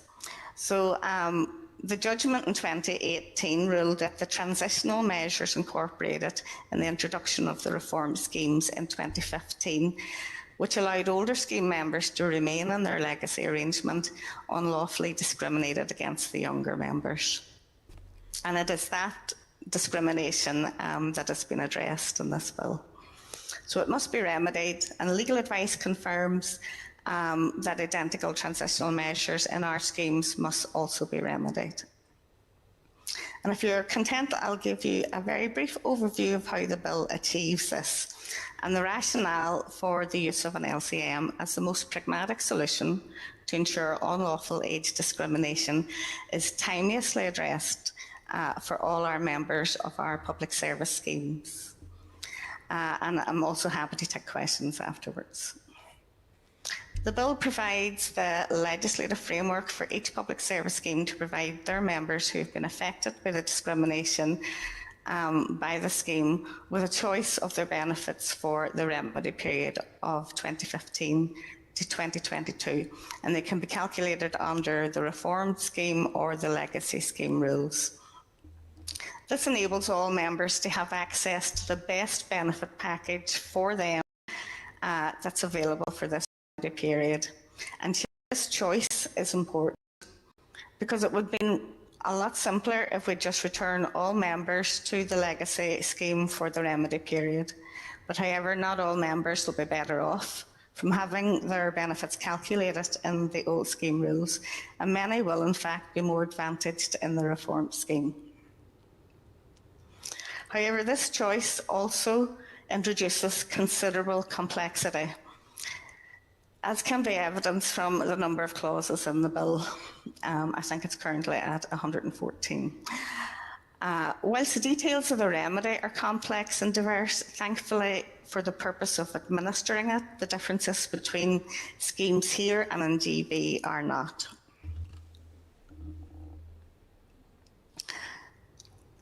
The devolved schemes are practically identical in provision to the equivalent schemes in Great Britain. And the proposed changes in the bill are designed to provide a comprehensive policy response to address the discrimination to the satisfaction of the courts across all similarly affected schemes. And it's not simply a matter of extending an externally developed Treasury solution to the devolved schemes here. The core policy response which this bill gives effect to has been developed over the past 2 years with collaborative engagement between the Department of Finance, Treasury, and with input from policy representatives for both the devolved and the GB schemes affected. And in this regard, while the Assembly could legislate separately on this matter, the nature of the technical changes that are required to address the legal challenges across identically constituted schemes means there would be practically no realistic scope or rationale to deviate from the core response, which is now being developed and is carried in the bill. So on the fair choice underpin, the rationale for this remedy solution which the bill delivers is clear, and it represents the overwhelming majority preference of those who responded to the Department of Finance consultation on the issue. And it removes the discrimination which has occurred while also providing clarity, control and choice based on the accurate, up-to-date information necessary to inform decision-making at the time of retirement. The bill provides the framework for the required changes. However, scheme-level regulations that are required to implement the changes, remove the discrimination, give choice to members for the remedy period, will be scrutinised and made in their relevant Assembly process. So where the unions brought up there about SIs being looked at in Westminster, obviously SRs would be looked at by the committees and the Assembly. So I hope that addresses Mr. Lowry's concerns on that. Excuse me. As I've already noted, this is a complex exercise and will involve adjustments to benefit entitlements for affected members for the period 2015 to 2022, as well as related adjustments where contributions and tax amounts for that period may have been over or underpaid. The guiding principle is that affected members will be compensated for any overpayment of contributions or tax for this period. To ensure fairness for all scheme members, including those who have already paid the appropriate amounts of scheme contributions or tax in the period in question, the bill sets out processes by which adjustments will also be required where underpayment of contributions or tax liability occurs for an extra pension entitlement due as a consequence of implementing the remedy and the choice made. Where both overpaid and underpaid contributions occur, interest will apply in line, and this will be set in directions by the Department of Finance following consultation with the Government Actuary. In the case of deceased members, overpaid and underpaid contributions may also arise where a beneficiary of the member elects to take higher remedy benefits available in the scheme. Again, this is intended to ensure fairness for all scheme members. However, the bill also provides scope for the individual schemes to reduce or completely waive any underpayment of contributions in scheme regulations where it deems this to be appropriate, example being where it would cause hardship. There will also be cases where other members have already retired and receive pension benefits in respect of the remedy period service, or will do so now and between now and the introduction of the regulations for retrospective changes, which are due to be made by October 2023. The Department will work with schemes to develop processes and guidance to best ensure these members can exercise an immediate choice at the earliest available opportunity concerning their revised entitlements where adjustments are required. So for future service, the Department's response to the consultation also set out its rationale to ensure equality of treatment for the future, so that after the remedy period in March 2022, from the 1st April, all active members will accrue their future service in the reform schemes only. The LCM ensures that all members of comparable schemes are treated equally in respect of the scheme design available to them after this discrimination has been addressed. It would be unfair and would perpetuate the unlawful discrimination if some members of public service schemes and not others continue to be in legacy schemes after April 2022, as this difference in treatment would still be attributable to an unjustified age-based criteria. Again, Chair, while the Assembly could legislate separately on this matter, no practical scope or rationale for a different outcome has been identified in the course of policy development and consultation. It is acknowledged that not all scheme members who originally received the transitional protections will favour this outcome, but it's an unavoidable implication of the court's ruling on MacLeod. It's important to be clear, and I've made this point previously to the committee, that it is only the transitional protection element of the reform schemes which have been deemed to be discriminatory and which must be removed. The case for reform schemes, as approved by the Assembly in 2014, and which most members have already moved to, remains valid, and the schemes are appropriate for future service. As well as promoting fairness across scheme members, these changes legislated for by the Assembly were and still are necessary to ensure that schemes remain sustainable and fit for purpose for the future. The 2015 reforms were based on the recommendation of the Independent Public Service Pensions Commission in 2011. And the recommendation was that all active scheme members should move to new, more sustainable, equitable, career average, revaluated earnings schemes with normal pension age linked to state pension age. The bill now completes the delivery of this recommendation with its prospective remedy. It will also effectively set the scheme model and funding envelope for the public service scheme design, which will be funded by the Treasury and by extension the taxpayer from April 2022. Any alternative approach would deviate from that design or cost envelope by providing a more generous benefit package for any cohort or workforce would inevitably require additional funding outside of normal Treasury arrangements. Therefore, Chair, the conjoined policy approach across analogous schemes which the bill legislates for and the LCM delivers for devolved schemes accomplishes a number of important objectives. The LCM fully removes the unlawful discrimination to ensure affected members of the devolved schemes are treated fairly and to the same timescales as other members of similarly constituted schemes in Great Britain, and therefore not disadvantaged. The Assembly's legislative timetable is already extensive, as we know, and it's extremely unlikely that we would have an Assembly bill delivered in the current mandate. The provisions of the devolved schemes are broadly identical to those of the analogous schemes in Great Britain, and the targeted changes in the LCM will mitigate the risk for further legal challenge and avoid the risk of cost pressures for the block grant should an NIU remedy otherwise deviate from the required core policy response that is necessary to address the unlawful discrimination. And before I conclude, I'll just touch on the judicial arrangements. If I could get my spinning circle away. Right. There are additional provisions in the bill which affect judicial pensions and terms of judicial office.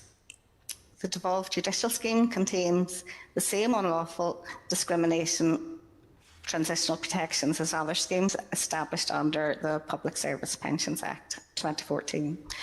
However, it has a very small membership of only 56 registered members, and approximately 30 of which are affected by the age discrimination and in scope of the remedy.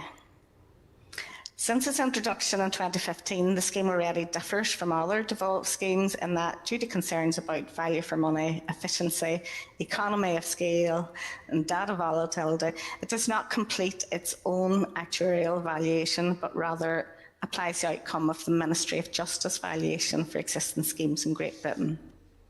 In order to determine appropriate contributions and cost controls for scheme members and employers. Governance and some administration functions for the scheme are also already linked with or shared with the Ministry of Justice scheme. Under the LCM, the devolved judicial scheme would be incorporated into a reformed judicial scheme established by the Ministry of Justice. The LCM will also deliver additional reforms for some judicial terms of office, including a higher mandatory retirement age of 75, rising from 70, provisions to regularise arrangements for sitting in retirement, including for fee-paid judges, provisions to ensure consistency in payment of allowances. And the Department of Justice has consulted separately on these changes, and the Committee for Justice has also been briefed, and I'm advised is content that they are made. So in summary, the Public Service Pension Judicial Offices Bill will implement a remedy solution for unlawful discrimination, which has been developed in a conjoined policy response between the Department of Finance, the Treasury, and with extensive input from the devolved schemes. The changes are designed to address the complex requirements of the McLeod ruling and will require unlawful discrimination as it applies across the similarly constituted and effective public service schemes, both here and in the rest of the UK. The solution is required by the 1st of April 2022, and any delay or deviation from this required policy response to address the matter will risk continued disadvantage for scheme members affected by this discrimination.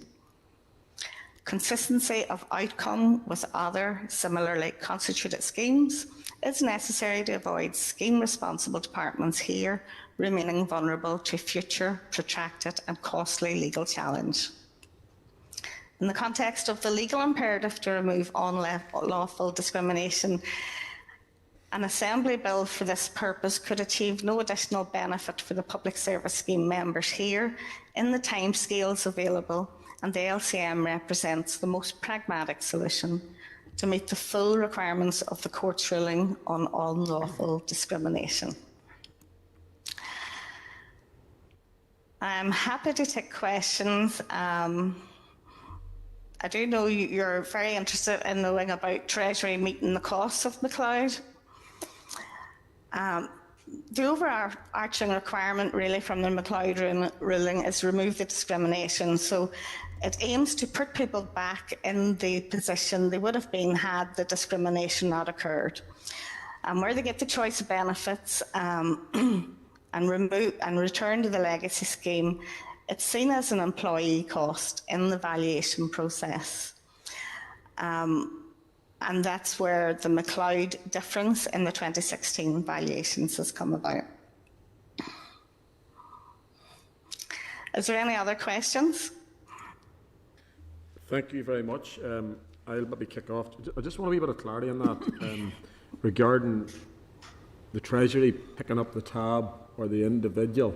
In your paper, you referred to any breaches of the cost cap floor resulting in increased benefits via increased accrual rates or decreased employee rates will be honoured. What does that mean?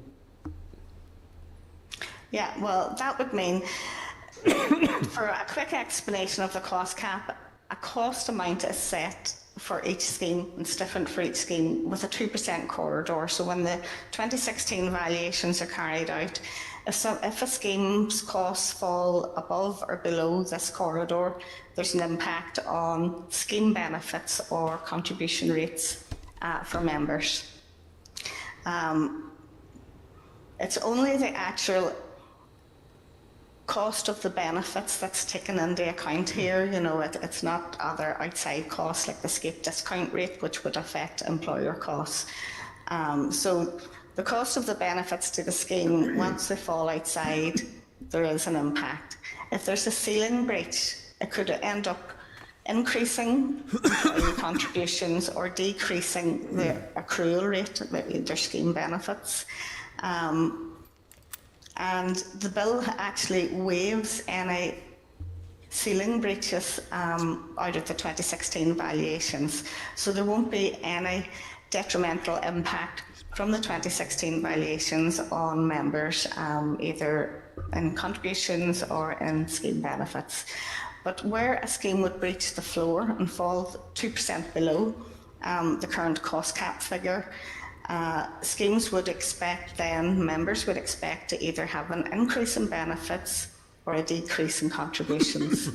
And that will be honoured should that occur in the 2016 valuations. So just apologise, I missed part of that, apologise for that. So you're saying then that members, they will not have additional contributions to make? Will that be covered by Treasury? Yeah, it's Treasury are covering that. There will be no, and they cover it in the bill, that there will be no, they will be waived any ceiling breaches that would occur in schemes. So I'll bring in Militia. Do you want to come in there? Yeah, Forfeiture role for Planet. Agus buíochas faoine de ratchas as well. Thank you for your statement as well, Blanet. Just on a check, just a comment that you'd made there. Not realistic for people to depart from the scheme as proposed. Are you suggesting that it isn't realistic, we'll say, for the likes of the unions now, say, to be pursuing their own scheme here in the north of Ireland if they're not happy with what it is that's proposed in Britain? Well, there would be funding implications to do something differently in Northern Ireland. The cost envelope is set for the schemes and the funding arrangements are in place with Treasury. Should Northern Ireland do something different in this remedy, which would cost additional money, it would have to be funded for locally. They would not pay additional money just for Northern Ireland schemes when they're legislating to do it differently for the rest of the United Kingdom. That would then have a subsequent knock-on departmental budgets and public services. And what do you feel would be the consequences for the pension scheme members if legislation to deal with this issue was not in place, we'll say, by the 1st of April? If there was a delay and we didn't have the legislation through for the 1st of April 2022, the first impact would be the prospective remedy wouldn't be in place to move everybody into the new schemes. So it would increase the remedy period. We would have to start and do our own bill, and then obviously, if it didn't get through in this mandate, which is highly unlikely, it would go into the next mandate. The complexity that would be involved then for any different arrangements that would be secured through primary legislation passage here in Northern Ireland, cost aside, the complexity of that, we're talking about adding years on to actually rectifying this discrimination. For every year then, there would be more cost, but there's also further risk of legal challenge. Members would quite rightly want to have this sorted as soon as possible. And just finally, Blanad, what discussion did the department conduct, we'll say, with trade unions, the trade union representatives on this issue? Yeah, we have a collective consultation working group with all of the public sector trade unions, and we have engaged regularly with them right through from prior to the consultation, regular meetings. We had a meeting arranged this week or last week, which wasn't able to go about, but we have met them separately in an ad hoc meeting on their concerns about the employee cost of McLeod. It's because it's figured into the 2016 valuations, and trade union side made some good points there when they were describing what their expectations were out of the 2016 valuation. But what I would point out is the new schemes were introduced from 2015. The 2016 valuation, new schemes were only in place for a year. And there was this cost cap mechanism set with the 2% corridor, and it was only expected to be breached in the most extraordinary, outcomes, in circumstances. So it was quite a shock at the time whenever the indicative results came out showing a lot of significant floor breaches. And because it was the first time the system was tested, the government in Westminster had called for a review of the cost cap mechanism. And that review is actually ongoing. The consultation period has closed, but government's response to that hasn't issued yet. So the value to scheme members of the McLeod remedy that's accounted for in the valuation period, obviously the assumption is made that majority of members will go for the financially better option for them, which quite often would be the legacy scheme. So it is right, if that's what the scheme members are getting, it's a scheme member cost and it's accounted as such in the valuation process. Thank you. Lachlan, just to come back to a point there, the unions was in prior to obviously this, and I think these were online. So just for clarity, are they right, or are you wrong? And I don't mean that with any disrespect. So who's paying for McLeod? Is the Treasury paying for it, or is there employee contributions? I'm not clear on that.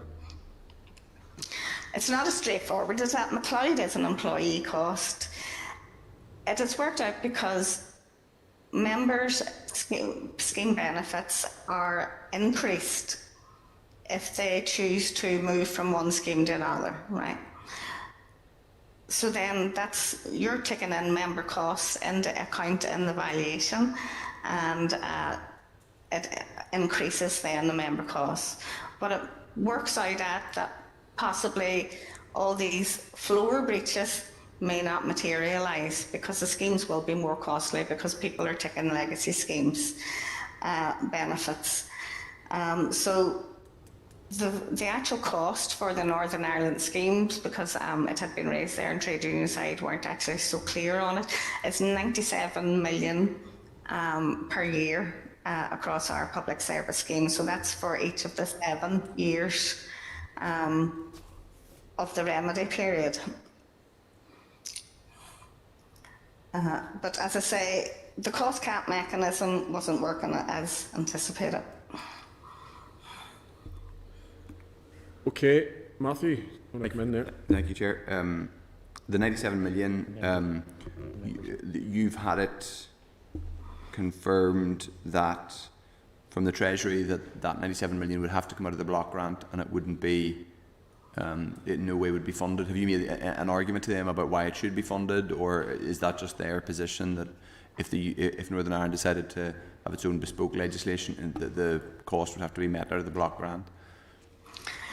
Yeah, that has been Treasury's position, and also was in the introduction of the reforms in 2015. I think we were looking at a £350 million per year difference if we did something different.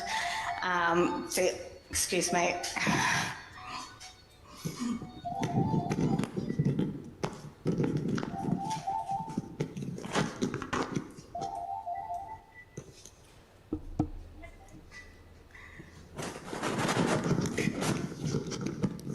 Apologies for that. Okay. At least it's not a pigeon. Shame it's not a pigeon, that's quite... Sorry, where was it? Yeah, Treasury had made their position clear if we do something different, that it would have to be paid for. And in fact, in the 2015 reforms, when we did take our bill, there was a slight difference made for the fire scheme, as in the retirement age could be set in regulations within parameters, but even that, any deviance at all, that had to be paid for by members. It had to be a cost neutral arrangement. Okay, and on the question of timing, so one of the arguments is around the doing anything divergent or bespoke here is that it would just cause more delay and all that. Are you not anticipating a delay from legal action in any case? It sounds like unions both in Britain and probably here are going to attempt to judicially review this. Yeah, I'm aware of a case where unions, the FBU had raised a case on the pausing of the cost cap, and that could then be brought around to being a query on the actual making it an employee cost, and unions here have made their position clear on that as well, is that they would support any union challenge on that. But that's a bit of a separate issue to this LCM, because it is about the valuation process and how the costs are attributed. The main focus of this is to remove the discrimination. You know, it's a court ruling where we have to actually address the age discrimination within the schemes, and that's where our time pressures are mainly focused on. Okay. The court ruling, though, obviously doesn't say you had to do it in a particular way, but okay, I don't have anything else. Thank you. Okay, thank you, Matthew. And I have no other members indicated, so I'd like to thank Lieutenant and Stephen. Appreciate you coming along today and giving your presentation and your answering the questions. Thank you very much. Okay, thank you. Okay, thanks.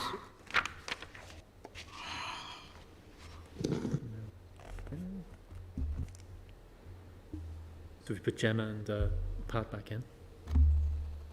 We'll just see where we are. Or okay, so members, anybody want to make any comments? I suppose we've heard the raised briefing, we've heard the unions, and we've heard obviously now the department.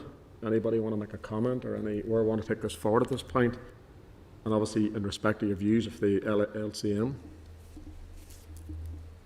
Well, from me,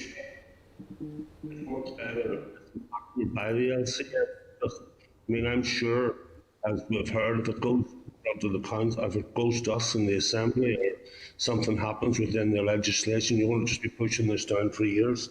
And there is a problem there where people feel that they have been discriminated against. So it's very risky. Do you not agree for us? I know I've got consultation in order to go for it, but it looks like the primary legislation will be coming from the LCM. Am I reading that right? But are you saying, Pat, you're supporting the LCM to go to the Chamber, or what are you saying? I'm saying no. I'm saying that as it comes from where it's been read at the minute at Westminster, that recommendation, if they bring that forward, I think it would be very unwise for us to go alone. Yeah, so you're ultimately supporting the LCM. Am I correct in saying that? Yeah, but I'm only saying this is in private, this conversation, isn't it? No, it's not. We're still in public session. No, we're still in public session. Okay, well then, I wanted to, I just thought that maybe we were in private there. My apologies to that, but it does look like, that you'll have to take on board what comes out of that, and we need to listen to it. But there is a chance that if we bring this into our Assembly, this could go on for years and years and years. Yeah, so you're basically saying not to go primary legislation, go with LCM. Am I reading it right? Okay. Well, just through the chair, like, I'm not of that same opinion. I've been frank about it, that in fact I have heard what it is that the unions are saying here, and that it'll be interesting to see just how it evolves, even in relation to the legislation in Westminster itself. And I think to make any other judgment at this current point in time would be to undermine. To be fair to me. Sorry, Pat. Sorry, come ahead. I'm talking. That take any other position would be to undermine their position. And I think that they have expressed the view that in the event of that legislation in Westminster not meeting their needs, that they then in turn would pursue our own legislation here in the north of Ireland. And I think that the onus isn't on us pointing them in that direction one way or the other. That's their choice, and I would back them in making that choice as well too, should they feel Just you done 1 second, Pat. You done, Militia? Yeah, yes, thank go you. Ahead, Pat. It was a case of. We have a report. We can feed into that report and look and guide where we are as a committee. What I'm trying to say here to you is that there are consequences no matter what way we go. So I'm trying to get a formed opinion, and until we see what comes out of that, or where it's going with that primary legislation, and where we are after taking in all of this evidence, and all of us no doubt will make our own contributions into it, into the secretary there of the committee. That's as I'm reading it. But no matter what way we go in this, folks, there are consequences. Peter, I think we'll get Pat, we'll get Peter to come in now with a wee bit of an update on timeline, where we at and where we sit from a timeline point of view, and then we'll give the members an indication what we need to do and by when we need to do it. So, Chairperson, just to clarify, the Minister has put a memorandum into the Business Office asking for, indicating that he's going to lay a legislative consent motion. So the committee is now asked about now to comment on that. Now, we can probably come back to this next week, but the committee will have to give its views one way or another very shortly, because standing orders restrict the amount of time we have to think about this. So the committee will have to say one way or another whether it's in favour, whether it's opposed. There's a middle way. You could say that you could support the legislative consent motion. We could also, I guess, write to the committee in Westminster that's considering this legislation and saying, yes, we agree with it under duress, but we're concerned about the following things. You could also seek assurances from the department around something. I mean, there was some reference to financial advice. I'm not sure how doable that is, but you could seek assurances from the department and have a shopping list of those and see what the department comes back with. But to be clear, the way this works is The Minister has put this memorandum in the Business Office. He's asking the Assembly, actually the Committee, what do you think about this legislative consent motion? Committee produces a report, Assembly will vote.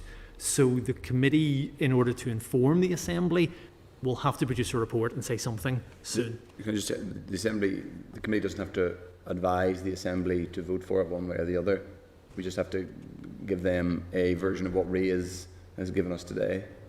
You could do. I think it's a matter for members to decide how valuable that will be to the Assembly. If it may be they can't agree a position, it may be they divide, but it would be like similar to the committee stage of a bill, that the committee produces a report which will then be useful for the Assembly in making up its mind. They don't know the ins and outs of all this. Sorry. So, Peter, does members need to come back between now and next Monday, Tuesday, whatever date, if we agree this, with their indication of where they're heading with this direction, and then that'll give you some formal words to produce a paper for next week, which would need to be agreed next week?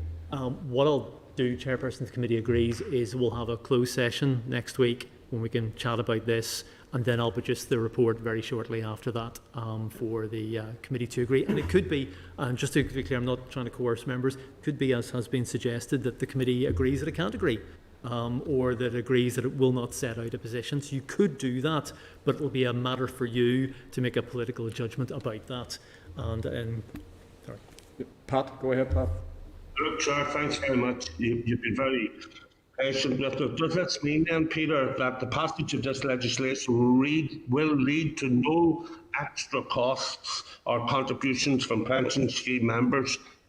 I think what the department said, and if the committee agrees, I'll just write to the department and get them to put it in writing, but I think what they said was that there was revaluation. The revaluation, which had been paused, was going to give pension scheme members a benefit. So teachers, all teachers on that scheme were going to get some kind of benefit. But what has been decided to do is to take that benefit and use it to pay MacLeod. And what the unions seem to be saying is that there will be no benefit for any other members. So some members, my age, perhaps the member's age, would be beneficiaries, whereas other members, perhaps Mr O'Toole's age, would not be beneficiaries, but would end up have already made those additional payments. So if I understood correctly, there are no additional payments in order to cover MacLeod, but the payments that you've already made, that's going to be used to meet MacLeod. But to make it more complicated, there's another valuation in the pipeline, and they don't know what that's going to be. So that could possibly lead to additional payments for scheme members, but that is not clear. It is not clear at this time. Pat, did you want to come back in on that? Just 1 second, Sharon, thanks. But I also heard that it doesn't matter what way we go within those schemes, there's going to be winners and there's going to be losers. I think, sorry, Chairman, not to take the unions to make their point for them, which they made very well, but their argument is this is not the scheme members' fault, this is Treasury's fault. Whatever benefit the scheme members were due to get from the revaluation, they should get that. Then Treasury should stump up for the discrimination that they're responsible for, was their argument. But the department's counter argument is no, this is an employee cost, employees have to pay for it. So Peter, are you saying, and is the members content to be right to the department to get clarity and all that? Yes. In black and white. We'll bring it next week and have a closed session after meeting, and then members can put their views for or against, whatever the case may be, and maybe come to an agreement, a disagreement, or no agreement. Yes. Yeah. Agreed. Hope that makes sense. That's agreed. So we're happy enough for that? Yeah. Okay. Very good. Okay, so members, will move on to correspondence. There's a fair wee bit to run through, so if you're patient, I'll go through this as speedily but obviously as precise as we can. So members are asked to note the index of the 16 received item of correspondence from page 170. 12.2 is a former Northern Ireland Civil Service employee. Members are asked to note to consider at page 175 of your packs further correspondence from a former Northern Ireland Civil Service employee. The committee has no role in respect of the resolution of HR disputes. There are no related policy issues. Is the committee content to respond, again stating that regrettably the committee can be of no further assistance? Is this agreed? Agreed. Okay. Delegation limits for departments. Members are asked to consider at page 181 corresponds from the Department of Finance notifying the committee that it intends to revise upward delegation limits for other departments. The current delegations includes gifts up to a collective value of 5,000 and an increase in delegated limits for external consultancy, IT and capital projects. I think is that going from 2 to 5 million from memory? Yeah. Some of these are significant sums. These changes are based on a recent review. Is the committee content to write to the department seeking sight of the report of the related review of expenditure approval and business case processes? Is this agreed? Great. Okay. Localised restrictions to support LRSS payments. Members are asked to note at page 199 a response from the department advising that all unpaid LRSS appeals have been heard and none are outstanding. However, the department also advises that including the CBRSS offsets, there are a total of 1,911 LRSS applications on hold. Almost all of these appear to refer to overpayments or ineligible payments. Where evidence is available to demonstrate eligibility, the department indicates that LRSS payments at the appropriate rate and period will be made to all those businesses who meet the eligibility criteria. The interim permanent secretary appeared to indicate on Monday that there may be further issues with LRSS payments. Is the committee content to note? Is this agreed? Okay. 12.5 salary advisors cost. Salary cost, should I say. Members are asked to also note at page 203 a departmental response explaining the special advisor's salary cost increase from 2016 to 17 to 2020 to 21 owing to the collapse of the executive in 2016-17. Is the committee content to note? Is this agreed? Yeah. Okay. It would take a little longer if Jim Alistair is here to talk about it, but it's not. I think he raised it, that's correct, yeah. Okay, 12.6, Committee for Justice, GP Indemnity Scheme. Members are asked to also note at page 210 a copy of correspondence from the Committee for Justice to the Minister of Finance for the potential for Barnett consequences to fund a GP Indemnity Scheme in Northern Ireland. Is the committee content to note? Is this agreed? Agreed.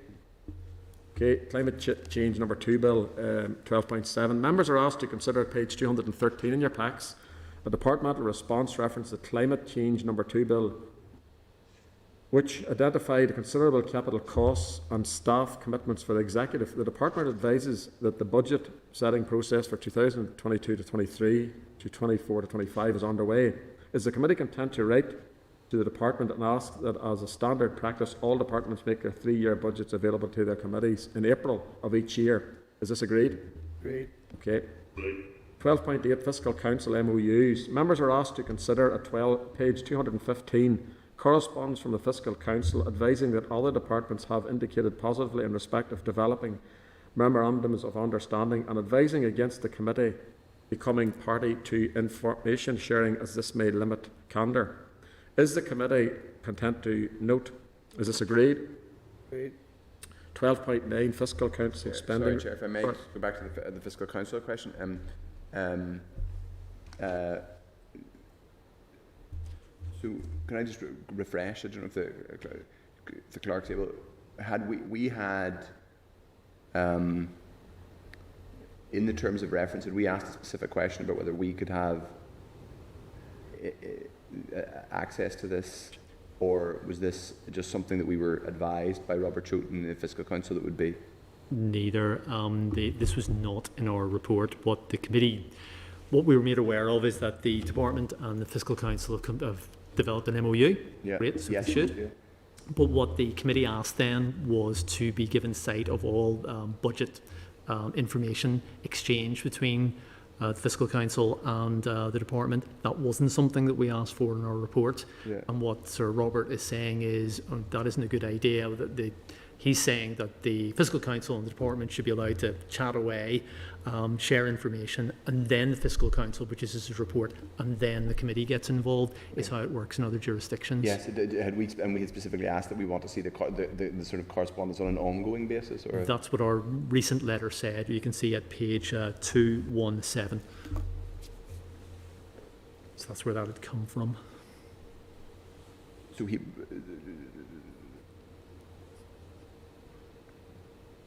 So he's saying relevant budget information, is that where relevant budget information is quite a... Yeah. Okay.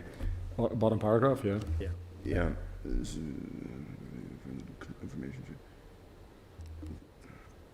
If relevant budget information provided by departments was also shared, he's saying his definition of relevant budget information is presumably that this is just ongoing iterations of budget information from departments, and he thinks it would be, he's suggesting, I mean, I know that in the example of the OBR and the Treasury, they don't give the Treasury Select Committee, obviously the Treasury Select Committee does a different role than we do here, it's less statutory, but they don't get all the emails that go back and forth on a many times a day basis between the Treasury and the OBR.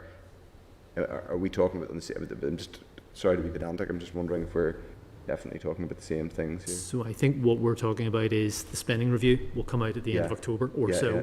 That goes to the department. The department will then start to draft its budget. Somewhere in that process, the department will share with the Fiscal Council, but won't share with us. And that's what the Fiscal Council is saying, is no, stay out, committee, wait until the budget is produced, then they'll come along and they'll debunk, analyse whatever what the department has produced, but they will not Just share. on Matthew's point, we actually asked for all the information to and fro at all times. Technically, is that what we asked for? I think we asked for, it was quite, I think our wording was, information sharing arrangements, and we asked for the relevant budget information should be shared with the committee at the time. So the committee, not unreasonably, is always looking for more information to inform its understanding. And so we asked for a weigh-in via those MOUs between the Fiscal Council and the department. Fiscal Council is saying, please don't, because it will limit candour and sharing between departments and the Fiscal Council, and we should look for other ways going directly to those departments ourselves. Thank you, Chair. Sorry, I just wanted to... No problem, that's fine. That's fine. Okay, we're on to 12.9, Fiscal Council Spending Review. Members are asked to consider at page 219 of your packs correspondence from the Fiscal Council advising that the Fiscal Council won't produce a report on the spending review, but will instead apparently report on the Executive's draft budget when it becomes available. Is the committee content to note? Is this agreed? Agreed. Okay. 12.10, Fiscal Council legislation. Members are asked to consider page 221, correspondence from the Minister advising that legislation will not be brought forward in this mandate in respect of an independent Fiscal Council for Northern Ireland, and the drafting of the bill will only be complete by April 22. Are there any actions which members wish to take forward at this time based on that correspondence? I think, if I may, Chair, first of all, go ahead, sorry. First of all, it's I think it's disappointing because I think we could have put this organisation on a. There's clearly a lot of legislation to be got through, and we're always sort of slightly concerned about institutional stability. But assuming that we run to spring next year, I think it would have been possible to have done a short bill on Fiscal Council. Certainly, I think we were planning that. We had built some of that planning into our committee plans. So I think it's disappointing. I suppose I would suggest one question I would suggest that we ask of the Minister is in accepting his, if we accept his statement that it's not possible to put it on a statutory footing by the end of this mandate, it would be helpful to understand, because I don't really to understand exactly what he is, what specific plans are in place to ensure that it happens and that it's drafted and it doesn't completely fall by the wayside. He says his officials are drafting it by the end of April 2022. But anyway, I'm slightly concerned that I think it would be, and he also says there's a line that where there are opportunities to do things more quickly, officials will do so. And also, it just does seem slightly sort of not imputing anything, but the Fiscal Council legislation drafting stage complete by April 2022. It seems like it could be done quicker. So I suppose my question would be: do we write and just ask to be kept informed about what the department is making, and underline our interest in ensuring that this legislation is drafted. It doesn't fall by the wayside. And this is not just, you know, this is not to distrust what we're being told, but just to say we have an ongoing interest in this. That would be my suggestion, membership. Is members content with that? So basically, right to the minister of the department with Matthew's points there. We're content with that. I note there just that they've actually commented that in the event of there being opportunities to bring it forward more quickly, that they will do. Yeah. Yeah. So we're content, members, yes? Content. Pat, yes? Others are, yeah. Okay. I'm sorry, Jim is still there, Yeah, Jim's still there. Yep, so we're still good. Okay, so that's agreed, yeah? Yep. Okay. 12.11, unique circumstances funding. Members are asked to consider page 226, I presume that is, a response from the Executive Office declining to provide information to the Committee on unique circumstances funding.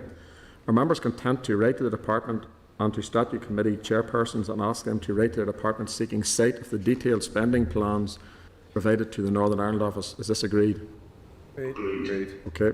12.12 land registry fees. Members are asked to consider at page 231 of your packs ministerial correspondence advising that changes to land registry fees, typically £100 to £500 in Northern Ireland, will not be made in their present mandate owing to uncertainty in the property market and the likelihood that land registration fee income surpluses will reduce owing to a variable housing market. And also University Economic Policy Centre report is appended at page 233. The decision seems to be at odds with undertakings given to the PAC. The Northern Ireland Audit Office had found that property LPS was making inappropriate surpluses and that fees should be reduced.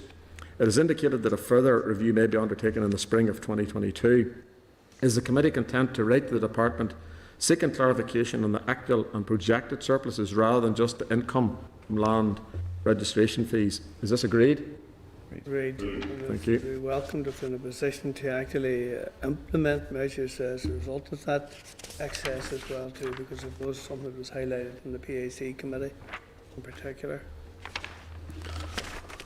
Okay, thank you. That's just a comment, Militia, isn't it? There's no action. That's just a comment. Yeah. Okay. Thank you. Monthly spending forecast 12.13. Members are asked to consider page 258 a response from the Department indicating that previous monthly forecast did not include a very substantial projected underspend, as this was a central funding matter, and that a new section has now been added to monthly reports to include central funding matters. Are members content to write to the Department seeking clarity on central funding matters and asking that the monthly figures show how much money is being held centrally, also seeking clarity as to why this matter was not raised during the budget number 1 bill debate in March of 2021. Is this agreed? Agreed. Okay. 12.14 monthly spending forecast and outturn for August. Members are asked to consider page 263 a monthly forecast and outturn for August. Are members content to share with the RAIS and with the relevant committees where underspends or overspends are identified? Is this agreed? Yep. Yeah. Disposal and retention schedule, item 12.15. Members are asked to note at page 283 a departmental response to the committee's queries regarding the disposal and retention schedules. The department states that the requirement for a three-yearly review appears to be met by the three-yearly revision of the schedule legislation, and that the intention and disposal schedules are constantly under review. Are members content to note? Agreed. Like I had brought that up, that was just a clarity about the 3-year thing.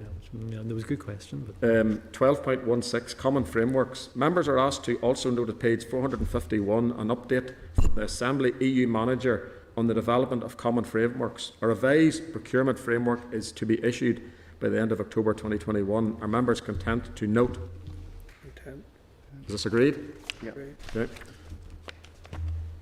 12.17 members, House of Lords Committee. Members are asked to also note at page 454 a copy of further correspondence from the House of Lords Subcommittee on the Protocol to Treasury, reference EU Regulation 414/2021, dealing with import/export information system.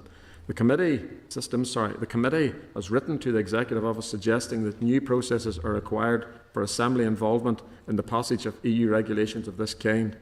Are members content to note? Is this agreed? Agreed. Chairperson, also, I'm sorry for interrupting, is it the committee also content to share this correspondence with DFM on EU regulations with the Chairperson's liaison group? So the committee had recommended that there be new processes for EU regulations, so the Assembly would have sight of them and such like. So CLG, I think, is interested if members are content. CLG? Chairperson's liaison group within the Assembly. The UK Department.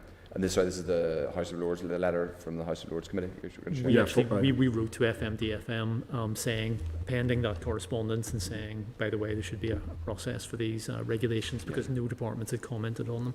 Would they not be?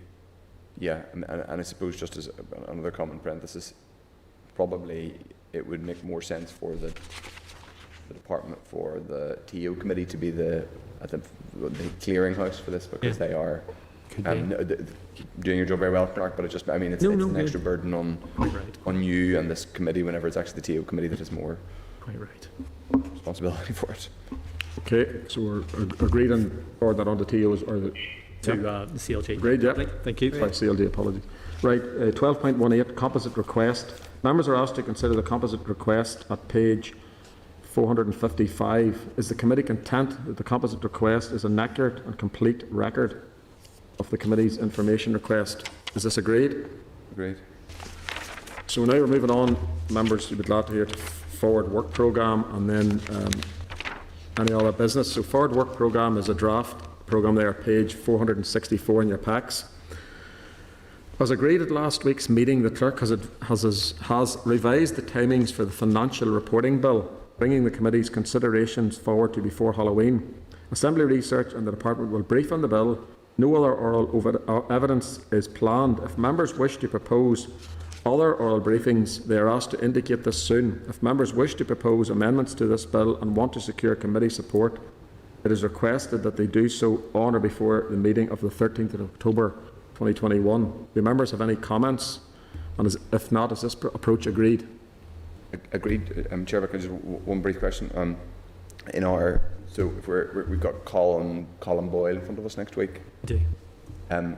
So we've agreed that it says there that it's Department of Finance business plan is what we're talking about, but presumably we can range across when we haven't agreed with him. We won't ask him about other matters, civil service, HR, or. The business plan covers a lot of things, and also, but we do have NICSHR coming on the 3rd of November specifically about that. But the business plan covers a lot of things. Right, okay, that's fine. That's great. So we're agreed with that approach on that one, yeah? Yeah. Okay, thanks, Matthew. The Fiscal Commission has advised that it can't attend on the 13th of October 21, but would like to brief the committee probably in December on its interim report. Is the committee content to amend the forward work programme accordingly? Is this agreed? Agreed.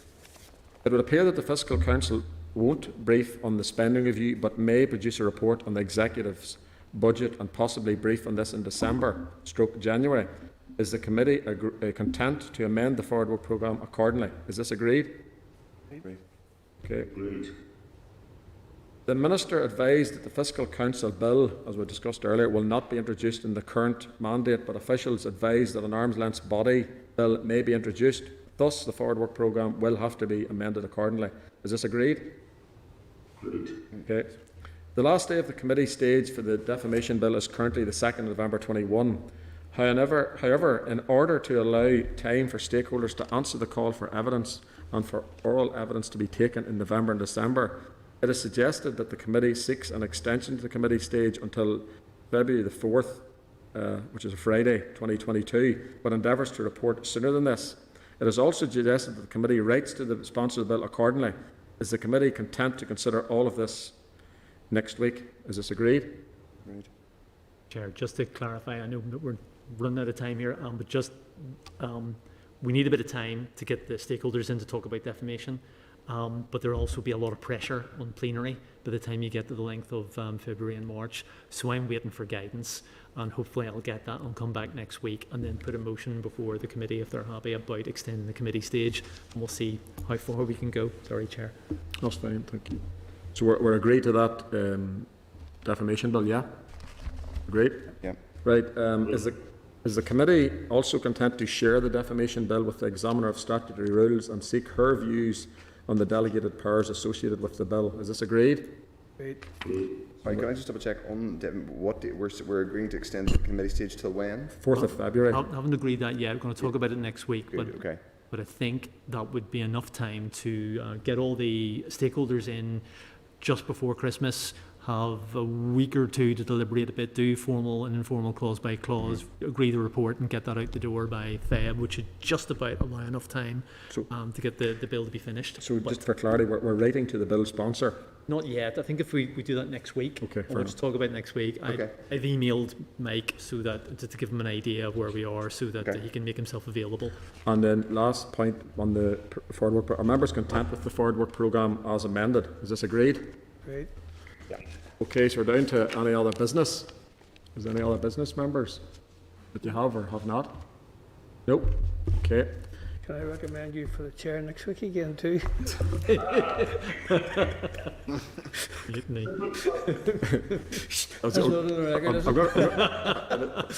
read it in now. Date, time and place of next meeting. The next meeting of the Committee for Finance will be on Wednesday the 29th of September 21 at 2 p.m. here and on Starleaf. Meeting is now adjourned. Okay, grand, thank you. Thanks.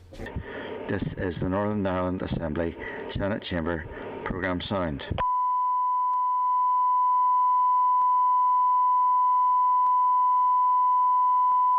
This is the Northern Ireland Assembly Senate Chamber Programme Sound.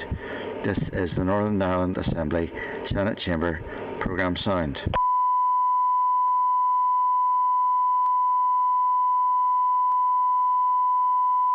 This is the Northern Ireland Assembly Senate Chamber Programme Sound. This is the Northern Ireland Assembly Senate Chamber Programme Sound.